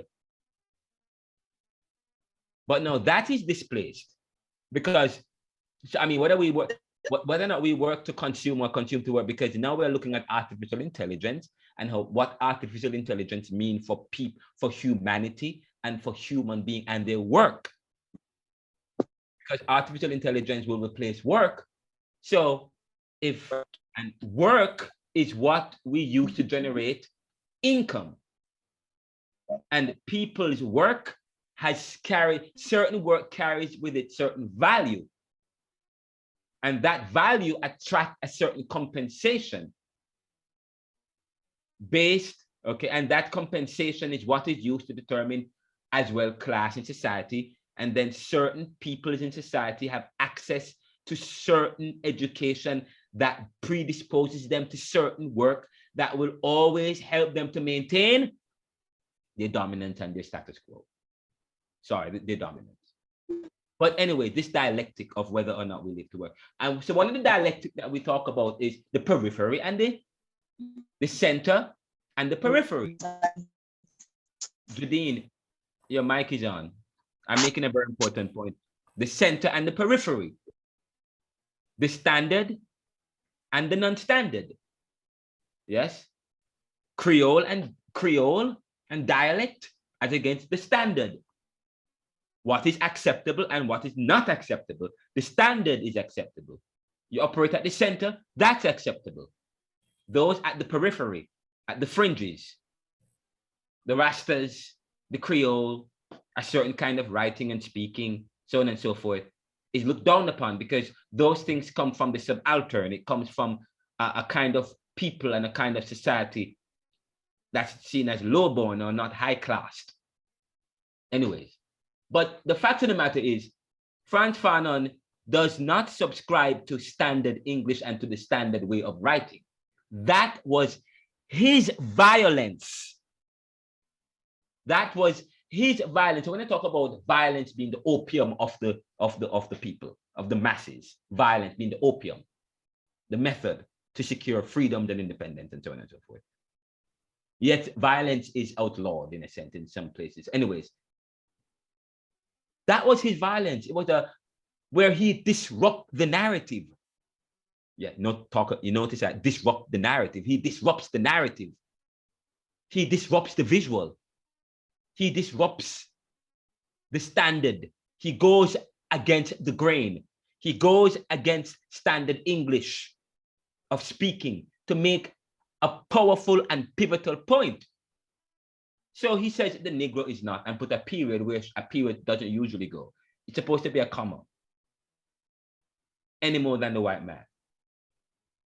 But he puts the Negro in one sentence, but it's as if he was writing, he was trying to separate the two, but he was still trying to provide a singular individual focus of the other. He was still trying to empower and to promote the individuality of the man, of the Negro. The Negro is not. But in a sense, he wanted to give the Negro his own identity, his own space, his own place, his own humanity, his own world, a world where he is not compared. Or in order for him to find his individuality, in order for him to find his empowered self, it should not take any comparison within the dominant, within a particular supremacy. So he put the Negro within his own reality, the own sentence, and he put a full stop, because the Negro is not to, the Negro should not need to be compared with anybody else in order to realize his humanity, his individuality. And then he puts a full stop, and then he says, any more than the white man. It was a violence. He interrupts our narrative. Any more than the white man. That was not what he intended. But, you know, we talk about exegesis, and we talk about Jesus. When you study, we talk about the Bible and how Jesus at times spoke in parables. How he spoke in parables. We ask you, who is Frantz Fanon audience? When you read this, and then of course you look at the Bible and talk about Jesus talking in parables, and we talk about you have to look at the parables. You look at, and then you have to practice exegesis. The Negro is not full stop any more than the white man. He was disrupting our narrative with a kind of violence. Frantz Fanon in Black Skin, White Man. He psychoanalyzes the colonized. And who is the colonized? The systematically controlled man or woman. The systematically controlled woman. He psychoanalyzes them in a way to, he removes the dominant view within or of comparisons. The dominant view, because say, for example, you are comparing a thing to another thing, you compare it within the dominant view. You're comparing a poodle to a bulldog. You are comparing, but he doesn't want to make, he wants to give the poodle his own identity. Oh, but that's a very bad example I'm using. Extremely bad example, because that's not the idea that he's trying to, okay? Because we know, we talk about white supremacist culture. We live a racial society that, okay, and so the Negro is always compared to the white man. But he says no, the Negro the Negro should not find his individuality within the dominant. He removes the dominant view of comparison, striving for the empowered self. Now, according to Homi Bhabha, here, the familiar alignment, notice the familiar alignment of colonial controlled subjects is disturbed by a break, a pause from the usual. So it's a break from the usual to reveal a truly authentic self. Homi Bhabha, in the location of culture, she said, and this is what she said, I said, according to Homi Bhabha here, the familiar alignment of colonial controlled, and I put a particular kind of comma here to suggest, I put the word control to suggest the meaning for you guys. Colonial controlled subjects is disturbed by a break, a pause from the usual to reveal a truly authentic self. A truly authentic self.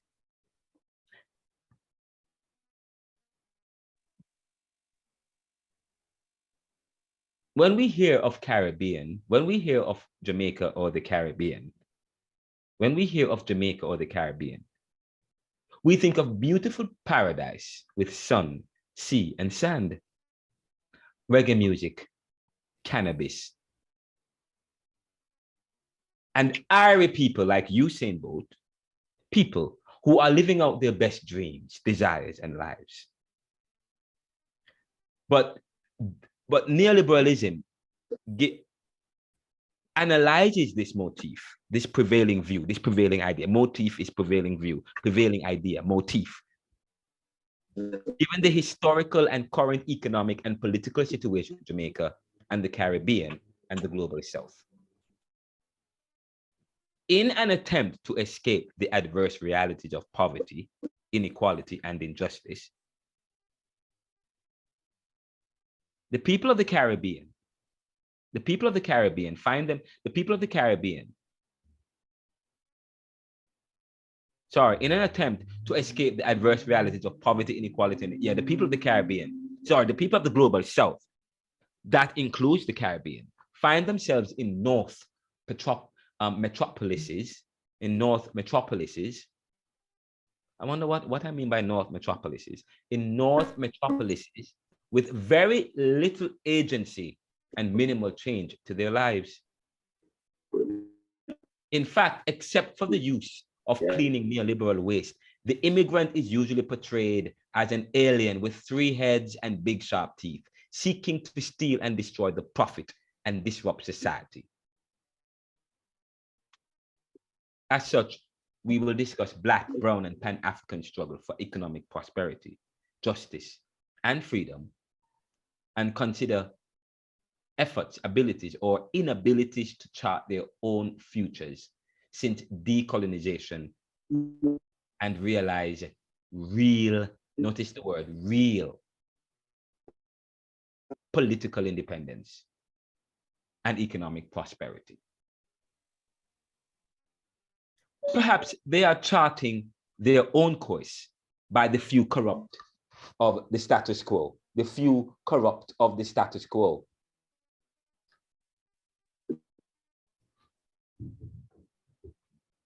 Who are benefiting from partnerships with the neoliberal regime of the Washington Consensus. I put Washington Consensus in bracket. I'm not going to define what that means. I'm going to deal with it in another class. But if you guys can read around this concept, Washington Consensus, that'd be great. Advocates of the bureaucratic phenomenon, while the masses are left behind.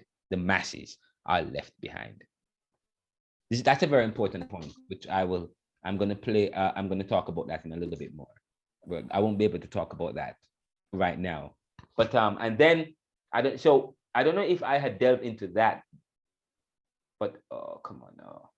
I hate when this happens. There we go. And by the way, I'm going to send you a copy of this. We talk about tracing Caribbean thought. This is not really tracing Caribbean, tracing the invention of Caribbean, probably from 1400s all the way up. Competition, sugar plantation, heroes and maroons, abolition of rights and loss, freedom and independence in the 1960s. Sorry, in the 1800s. Romain, go ahead. Romain, go ahead.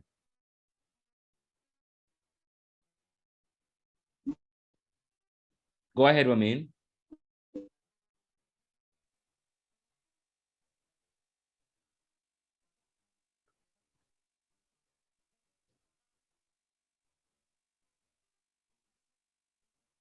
Romain, I see your hand up, but I can't hear you. I heard you make mention of Walter Rodney on a few occasions, but yes. You didn't go in depth as it relates to Walter Rodney. So I'm wondering if it's the same Walter Rodney, the Guyanese. Yes. I have a deep, because I'm not ready to talk about Walter Rodney yet. I will talk about Walter Rodney, because Walter Rodney wasn't until the 1980s. But to be honest, I really don't want to talk about that yet, because until after you watch Life and Death. After you watch Life and Death, then I will move. I want to talk about Guyana. But if you want to do some reading around Walter Rodney, that's great. And I can send you some articles and recent readings and so on about Walter Rodney. But yeah, he's from Guyana. And by the way, who's Ramon? Sorry, Romain, very good. Very good that you identify with Walter Rodney. And what did you learn, or how do you know about Walter Rodney? What have you learned about him? First, I was listening to Protege album Haitian Future. and he makes some mention about Walter Rodney with you, Shara. So Yes. then I started to look into Walter Rodney, you know, about the whole Pan-Africanism and everything, you know, so. That is Caribbean thought. In fact, if you want to do that, if you want to do a paper on that or a presentation, I mean, if you want to do I know I give you guys group work, and probably your group might want to do a research on Walter Rodney and this whole, and his importance to the whole Pan-African movement, which ultimately led to his death, to his demise.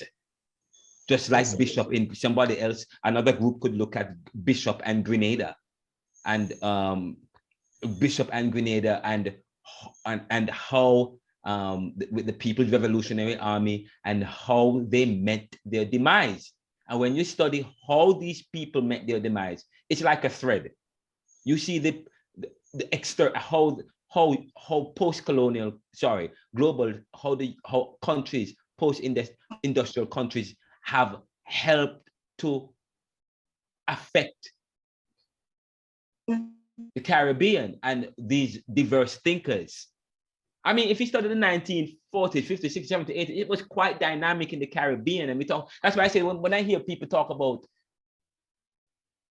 you know, what does one country, Caribbean country, have to do with it? And you talk about, we talk about CLR James and talking about Fidel Castro, and then Michael Manley and Fidel Castro, and then Romain so beautifully talk about CLR James.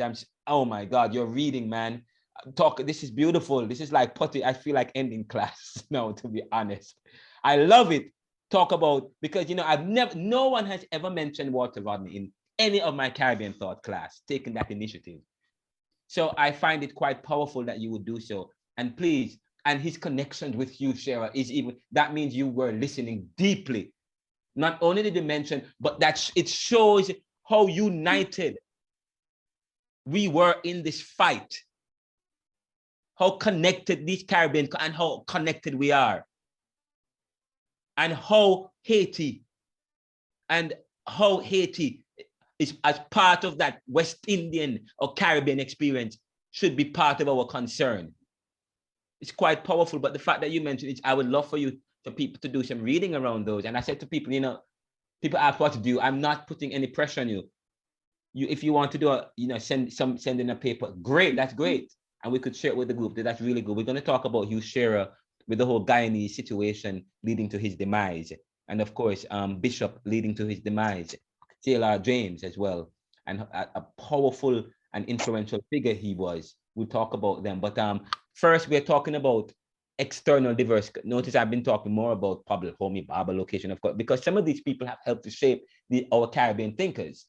Okay, so when we study diverse currents, yes, we're looking at Hugh Shearer, Michael Manley, Edward Seaga, and Bob Marley. We're looking at Louise Bennett. We're looking at Rex Nettleford, Edith Clark. We're looking at Stephanie Black. Yes, we're looking at these people. We are, but Ramner Sawan. But many of these persons have had when you look at the people who have shaped them, and it is within this critical thinking as well. So thank you so much for raising that, and I will be certain to present. I will talk about, not on Wednesday, but next week. We are going to talk about 3, and I think I already he's on this presentation. I don't know if you. He's on the presentation. We started this, we look at Arawaks to Africans, but we challenged some of the ideas, because Arawaks to Africans, as if they leave out the part that shows that any connections, what happened to the Amerindians and so on, it's as if there is no connections. But we talk about Kant, social origins, Marcus Garvey, I don't know, we haven't delved into Marcus Garvey yet, George Padmore, Homi Baba, we dealt with Homi Baba at length. This one is this was CLR James, I believe. V.S. Paul, Franz Fanon. This doesn't. I have another slide with everything else, but so Homi Baba. This is CLR James, V.S. Paul, Franz Fanon, and then Walter Rodney will be the last one we look after that, and then we continue. We have several other people we're going to be looking at. So I've created a slide and I've highlighted each. So we will look at him. So thank you so much. But let us continue. I'm going to take a quick break now. when we continue, what I want to do is I won't continue with this particular section of the lecture. I'm going to share I'm going to share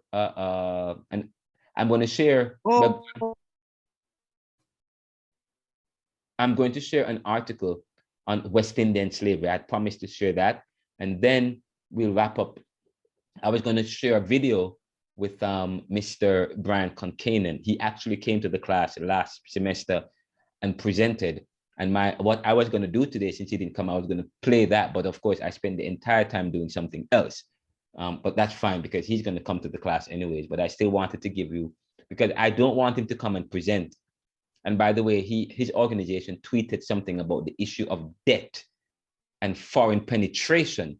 The way he said there are two things that that post-industrial countries and global north countries that have done to hold down Haiti, and you could use Haiti as a case study of the strategy to hold down or to other countries in terms of in the Caribbean and so on. Of course, he talked about the issue of debt, creating debt. Structural adjustment was one way we had debt, but of course, through Haiti was something. So creating debt was always a strategy. The first thing that they learned the idea of debt from France, because what France did was to create a debt burden over Haiti in order to keep them dependent, in a sense. And then, of course, what happened in the speed forward in the 1960s, when all of these former colonies became independent. Then what happened by the 70s and the 80s and the 90s? Structural adjustment happened, the oil crisis, loans with conditionalities with structural adjustment. And then that led to debt. You see, a debt again. Haiti became independent first. They got emancipation and independence at the same time. They were freed. But according to Brian Concanen, which is true, and I've talked about that, they use debt in addition to foreign penetration. Penetration and debt, two strategies. When you study strategy to control countries, debt and penetration. But when you look at the Caribbean, and you look at the issue of penetration and debt, Jamaica, and you look at other parts of throughout the Caribbean, and it's not just Jamaica, Trinidad, all of us, we all have huge debts to pay, but probably not as Trinidad, not as much, and so on. But countries of the global south, not the Caribbean countries, poorer countries, and so on, developing countries, there is the issue of debt, and there is the issue of penetration. But this is not new. The issue of debt and penetration was a strategy that was learned from the 1800s. The 1800s, when there was the issue of, again, Haiti, debt hanging over Haiti's head, and the issue of penetration, constant invasion and penetration. And of course, the same thing happened. So, and if you can't use debt or penetration, another way is through embargo. Cuba. Embargo. So of course you have to, you talk about, so I want you to think about those three things. When you talk about what has affected the mixed realities of the Caribbean, what has created our dependency and our lack, our uncompetitiveness, in the region. The fact that in the 1950s and 60s, we were on par. In fact, we were ahead of Singapore. Right now, Singapore is way ahead of the Caribbean in terms of GDP and income and so on and so forth. But of course, when you study Singapore is a different, the dynamics of Singapore. Singapore is a very monolithic society. And of course, in the Caribbean, you could say, well, it's not much it's not really a monolithic society, but in a sense, it's and you find they are an Eastern culture. The culture here we are part of the Western civilization. But that's a quite interesting issue to look at where we were and where we are now. Why is from 1950s to now, from the independence to now, and And when you study income inequality and poverty, and what has happened and the issue of relative deprivation says that societies where there's high amount of income inequality will suffer from high criminality. Okay, that's a Marxist materialist theory. But anyways, we will take a break here. And then when we come back, I want to wrap up the class by sharing an article that I wrote for this class, actually, which will end the class. Okay. It speaks to a groundbreaking theory, a groundbreaking idea. Well, it's not really, maybe it's not groundbreaking, but I think in a sense it may be. But we're going to talk about that in a second. We'll take a 10-minute break and then we'll wrap up with that when we come back. It's now 9:34. We come back at, I think I only need 15 minutes to wrap that up, and that will end the class. Okay. So again, we will wrap up in a couple of minutes. So you take a break now, come back at 9:45. Okay?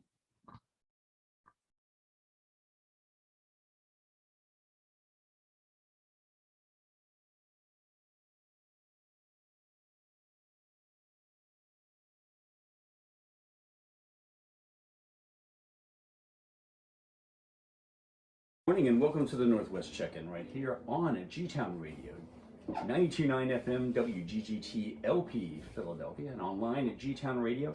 And our guest for this morning is here. It is Germantown's own Renaldo McKenzie. Renaldo, yes. Thanks for stopping in this morning. Yes, sir. Definitely. I know you've got a book out. We're going to talk about your book a little bit, and we're also going to talk about you right here in the community. Just for those who don't know who you are. Yes. Give us just a little background on yourself. Well, good morning, everyone. It's good to be in the studios today. Indeed, I would just say that this is a special event for us here at the station, and you may not even be aware of it, Renaldo, is that 2 years ago, when the pandemic, pretty much around the time that we had began this program, the Northwest Check-In, as a chance to check in on the community, provide them with information to navigate through the COVID-19 pandemic. And we have obviously, like many businesses, and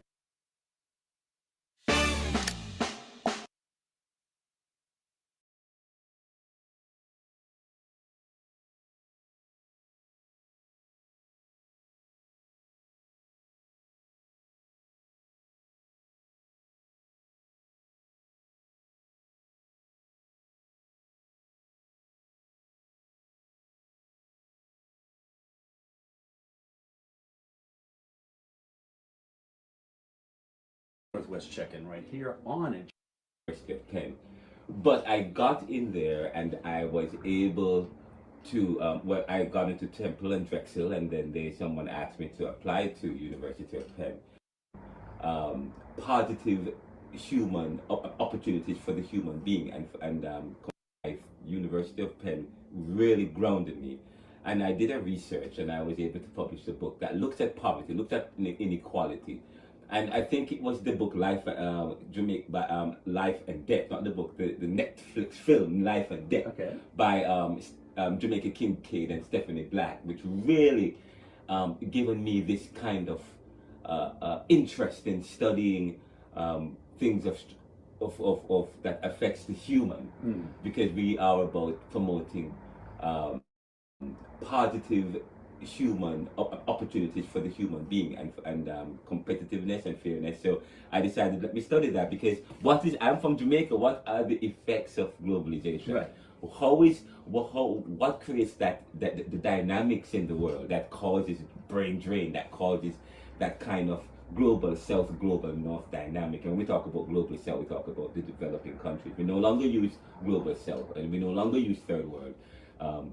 We no longer use third world, or we use global south, which is more inclusive word, because language is important, as I said to you.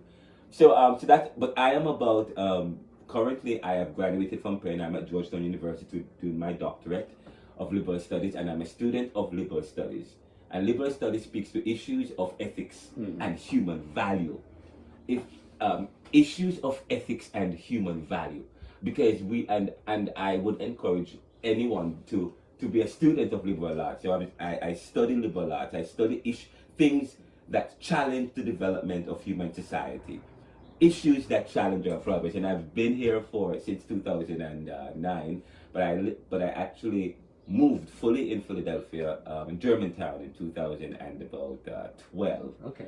And it has been great. I'm a member of Phi Beta Sigma fraternity, and I have several friends in the community. I'm involved in our church. I go to the church at Old First UCC Church. No, I mean, of all the places in Philadelphia, I thought it was one of the communities I really was fascinated with. There is this inclusivity. There is this people. There is this diversity, and there's always something happening in the community. I believe when I came here, there's something that, and not only that, it's close to the suburbs. It has this suburban feel. Right. There's this openness. There's the space that you have, and so that's what I like about the air. And it's next to Lincoln. Maybe that's where some of the pond or the lake or whatever. That's where it's coming from. But the air, and it's hilly. And I'm from Jamaica, which is very mountainous and hilly, and I like that. It's not flat. So there's the atmosphere and the feel. I was kind of growing up in Jamaica and combining, but it's not just about. Yes, and another thing is, and the next thing is the people are inviting. The people are inviting, easy to talk to, and I decided that this is where I want to settle in Germantown. Just what you kind of alluded to what inspired it, and that was kind of growing up in Jamaica and combining. But it's not just about within Jamaica, the citizens of our community. Yes. Interesting going on culturally, civically, community-minded to check in and be part of the program.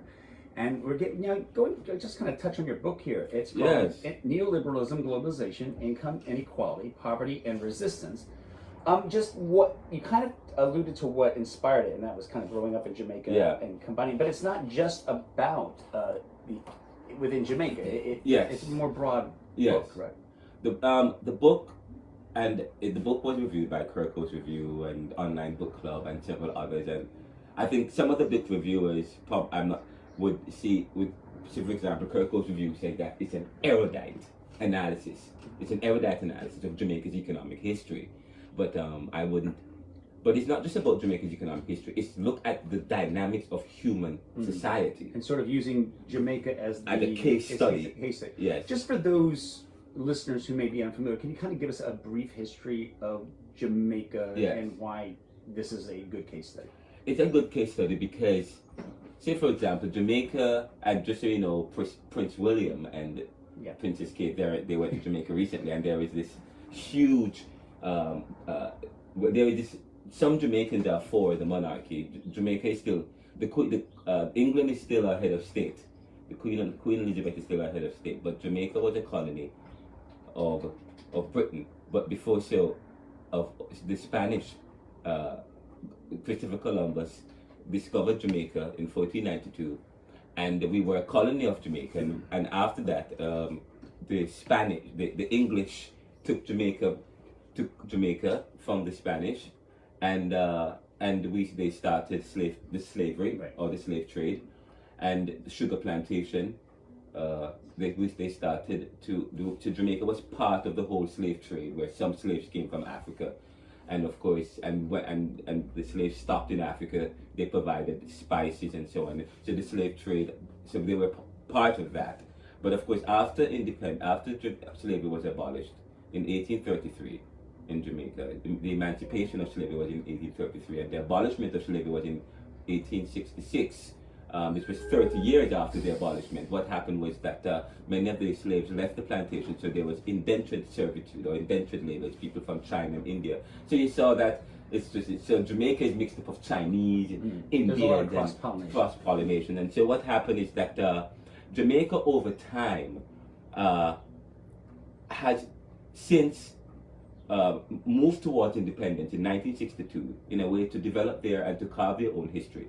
But what has happened is that Jamaica has had to liberalize its economies. They have to, and at one moment when Jamaica got independence in 1962, they used the British dollars.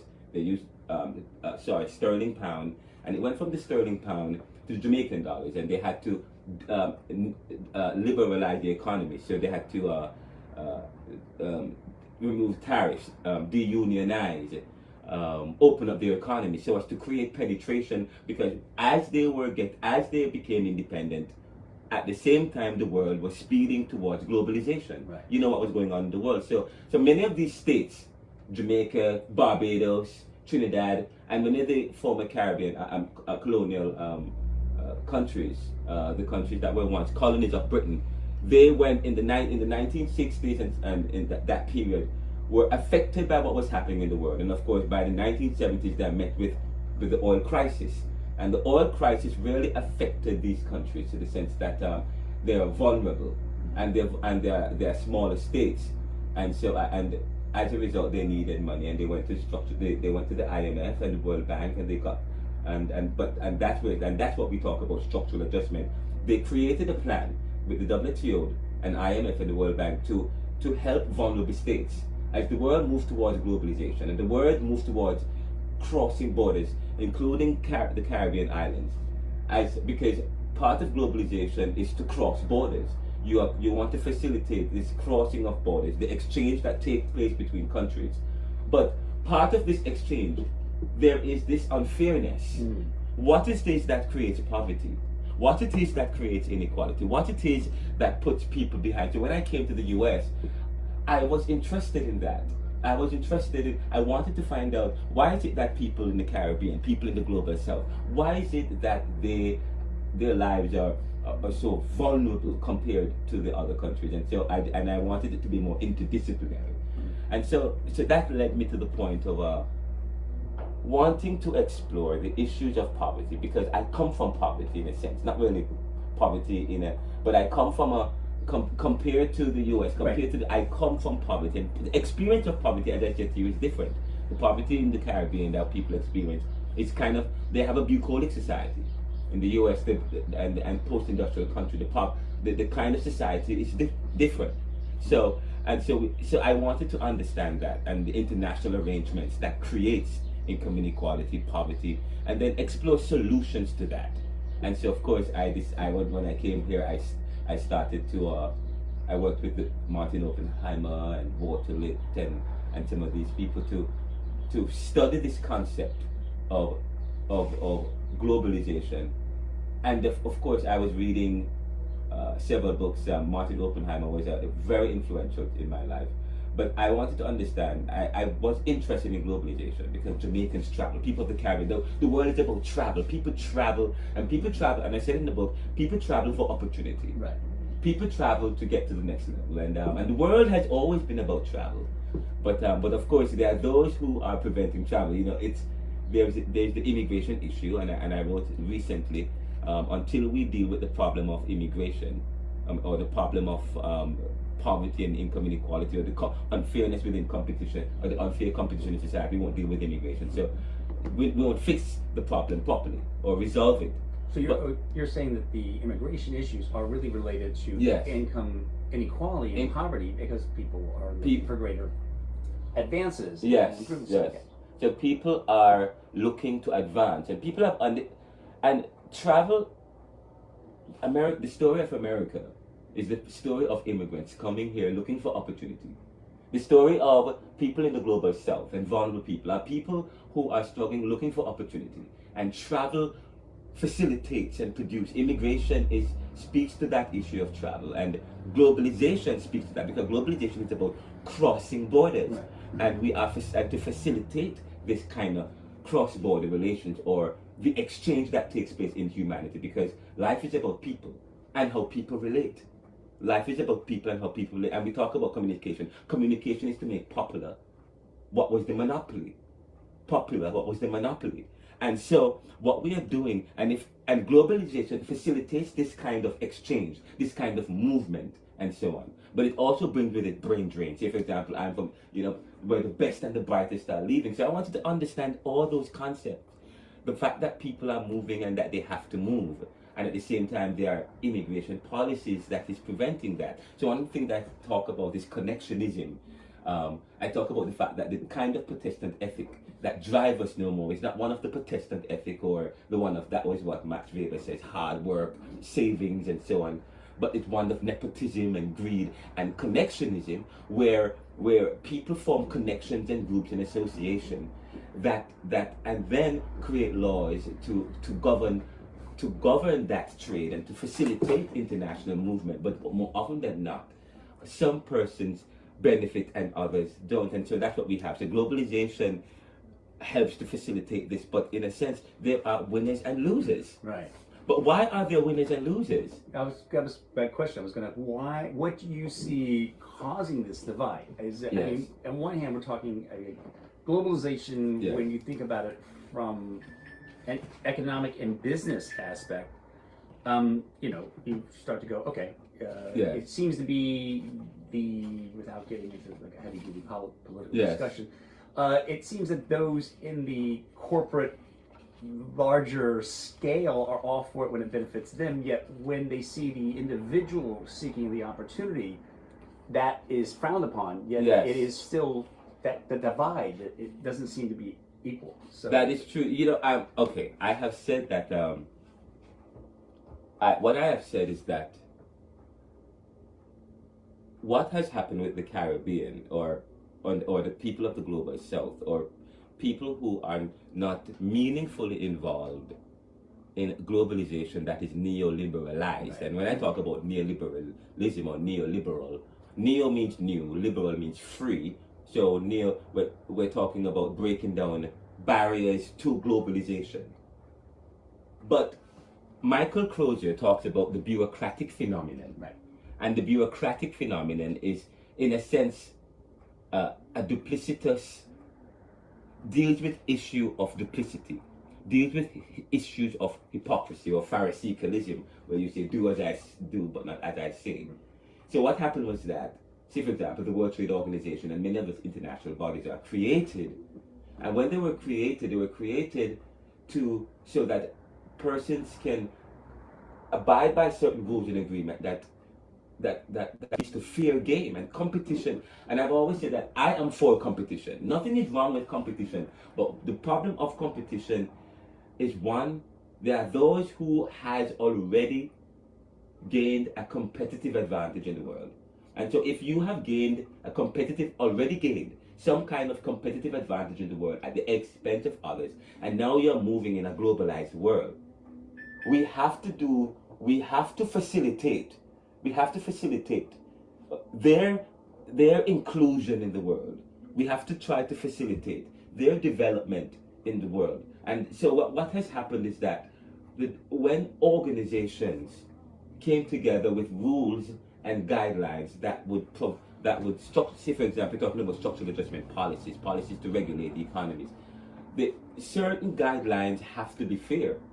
So in the sense that say for example, I talk about this in my book, at one instance, in an effort to speed towards globalization, so as to facilitate multinationalism and transnationalism, which was actually the overall what has happened with neoliberal globalization. One of the things that we know that was part of the structural adjustment agreement with the IMF, the World Bank, and which falls on the WTO, because World Trade Organization is about facilitating trade between countries and so on. And then the IMF and the World Bank was created to provide smaller states and developing states with the aid so that they can meaningfully engage the world, this new thrust of globalization. But this is what happened. As I said, I talk about the bureaucratic phenomenon, or this issue of Pharisaicalism, where do as I say but not as I do. The problem is, say for example, farmers and milk producers in Jamaica and in some Caribbean islands could not now subsidize, because you don't want unfair trade. Right. You want it to, so part of this neoliberal globalization, which I said is a strategy, because I'm going to speak to the issue of strategy. Mm-hmm. Strategy was here it is that the US and other post-industrial countries, the post-industrial countries, were subsidizing their farmers and so on and so forth, while in the global South and these other countries, they they were part of the agreement, and they couldn't subsidize the local. That was part of the agreement. So you see, we're talking about neoliberal, we're talking about globalization, we're talking about facilitating trade, and talking about fair game. But here it is that there's other persons from other countries who are already dealing with the past, already dealing with the past of colonialism and so on. Now, met with the issue of an inability to provide necessary developmental gains or investment in their country based on WTO's ruling, which now puts them back. It puts them back because now they have to get a loan, what do they apply to the loan? They apply what they believe that how the Caribbean, and say for example, Michael Manley was the former Prime Minister of Jamaica, indicated in an interview some time ago, talks about the fact that they were given loans then because because the problem in the Caribbean is money. They don't have money, and we know tourism and bauxite and so on, and agriculture is no longer part of the. Say for example, the Caribbean used to export banana, but after NAFTA, they no longer, because they had a preferential agreement. Oh, I didn't know that. But of course, because it was against WTO policies. So the point I'm making is that you see, globalization and the world comes together to facilitate trade and so on. But at the same time, where are some of these countries starting from? Exactly. So you have a country that's already, again, we'll use Jamaica as the example. It's a small province. It has, as you mentioned earlier, on the scale of poverty. Yes. It's definitely, and the race is their way down here. Yes. And so, and they're having to compete or at least factor that. But how does this impact the actual individual? Yes. If that's what I guess it's. It like a citizen, a person, a human being living in Jamaica. In Jamaica is, you can, when you watch Life and Death, and even if you listen to the stories, and the fact that Jamaica has people in the Caribbean, we talk about brain drain. Mm-hmm. The fact that people travel. I said, okay, I listened to the introduction of my book, really, and you have to. This is quite interesting, and I thought, because I believe it also talks about my experience as an individual of the global south moving to the global north. And you're talking about global south, global north dynamic, and so on. I said, when we hear of Jamaica, we think of the Caribbean. We think of beautiful islands of paradise with sun, sea, and sand, reggae music, cannabis, and Irish people like Usain Bolt.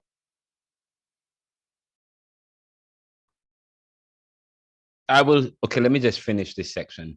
People who are living out their best lives and desires and dreams. But this book analyzes this motif, given the historical and current economic and political situation in Jamaica and the global south. And I said, in an attempt to escape the adverse realities of poverty, inequality, and injustice, the people of the global south find themselves in north metropolises. Notice I say north. I'm playing with it. I'm being very deliberate when I say north metropolises, the post-industrial country, with very little agency and minimal change, to their lives. So, there is no escape for the person from the global south. There is no escape. So they feel locked in, because there you have some Jamaicans feel as though it's a political issue. That the politicians are weak-kneed and lack vision, and that and of course in Jamaica there's the issue of criminality. So Jamaicans and people of the global south are always looking to travel. They're always looking for opportunity, because for many Jamaicans and many people in the global south and vulnerable countries, there is no hope except outside of their own countries. And I'd like to get back to that and talk about how it impacts the country itself due to brain drain. Yes. But let's take a little break here for those listening again this morning. Okay, guys, and we are back. It's 9:59.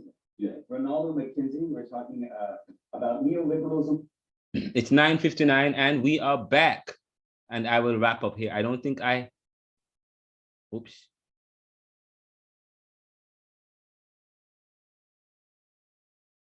I wanted to talk about something. I think what time? It's 10 o'clock. We're supposed to finish at 10.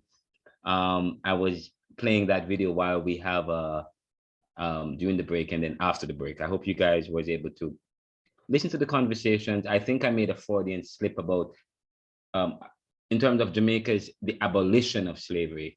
I think I had said 1865, and I also said 1492. No, 1494 was when the Christopher Columbus discovered Jamaica, and it was until 1865 that we got 1833 emancipation, 1865 abolition. Okay. Now, when I wrote this book and my conversations, I never thought about this new idea. And I'm wrapping up the class. I will end in like 5 minutes. There is a new idea, which I don't know if I won't have time. I guess I'll have to introduce it to class next week, and that's what I'll do. I'll introduce it to class. But next week, I mean on Wednesday when we begin class, if Brian doesn't show up and it doesn't come to us on Wednesday, that's great. That's fine actually. It's fine. I have something prepared for you guys. In addition to watching Life and Death, we're going to transition or segue into Life and Death after I have completed a presentation.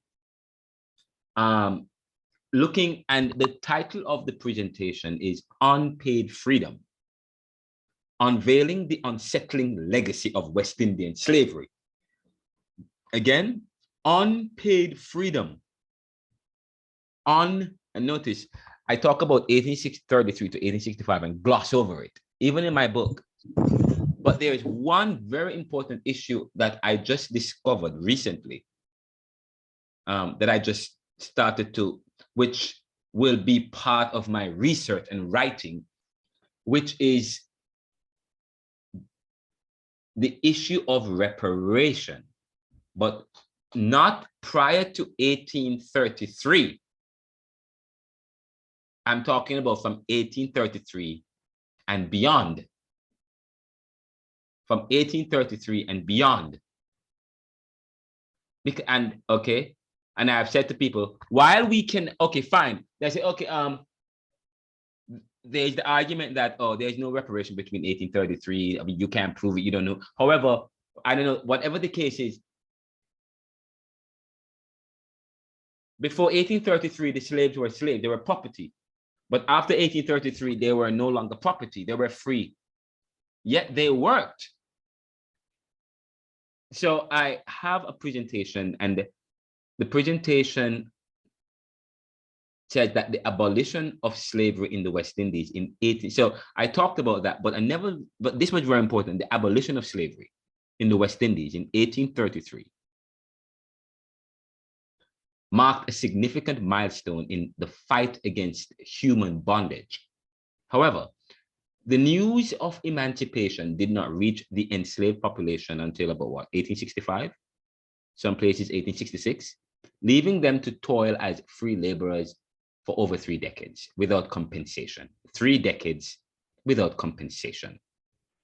This essay delves into the profound injustice endured by these individuals and examines the question of why their emancipation went unrecognized for so long.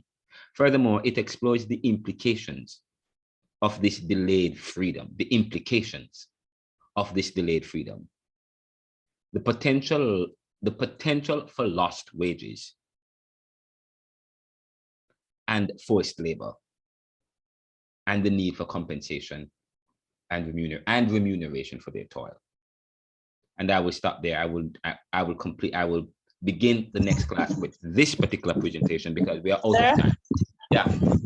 Also, remember that next week you said that you want to do a book review with them? Oh, thank you. I'm supposed to do a book review. Oh, talk about how to do book reviews, yes? Yes, sir. Okay, great. Thank you for. You want to look at Franz Fanon and other writers. Yes. Well, I mean, we're going to be looking at them, and we've already started looking at them. I will look at them, but I want outside of that. I want to review some books written by some books written by some Caribbean people. I want to review some books, but outside of that, there's also I wanted to delve into Caribbean thinkers, and of course, there are 5 very important thinkers that we will look at, but that's after we watch Life and Death.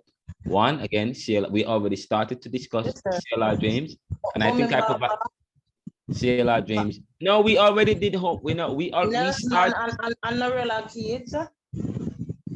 Okay, great. Yes, I have them on the syllabus to do. We actually, it's on the presentation, but we already started looking at Barber.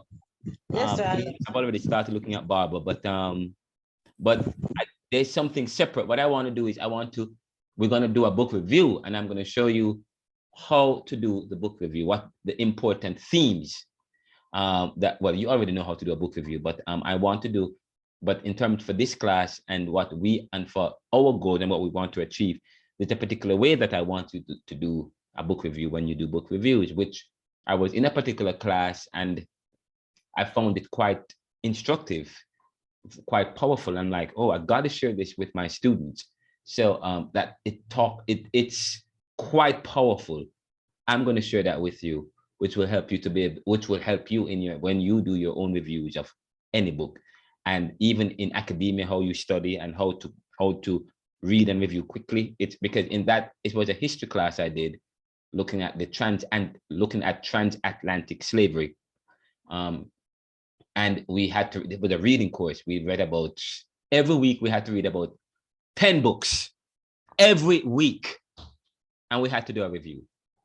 So how do we do that? I'm going to share that with you guys by reviewing 3 very important books that we have to review for this class, and that would be great. In addition to that, we will delve in terms of main Caribbean thinkers that we want to lift up and think about: C.L.R. James, Michael Manley and Edward Seaga, Bob Marley. When we watch Who Shot the Sheriff, we will delve into Bob Marley, so we don't have to.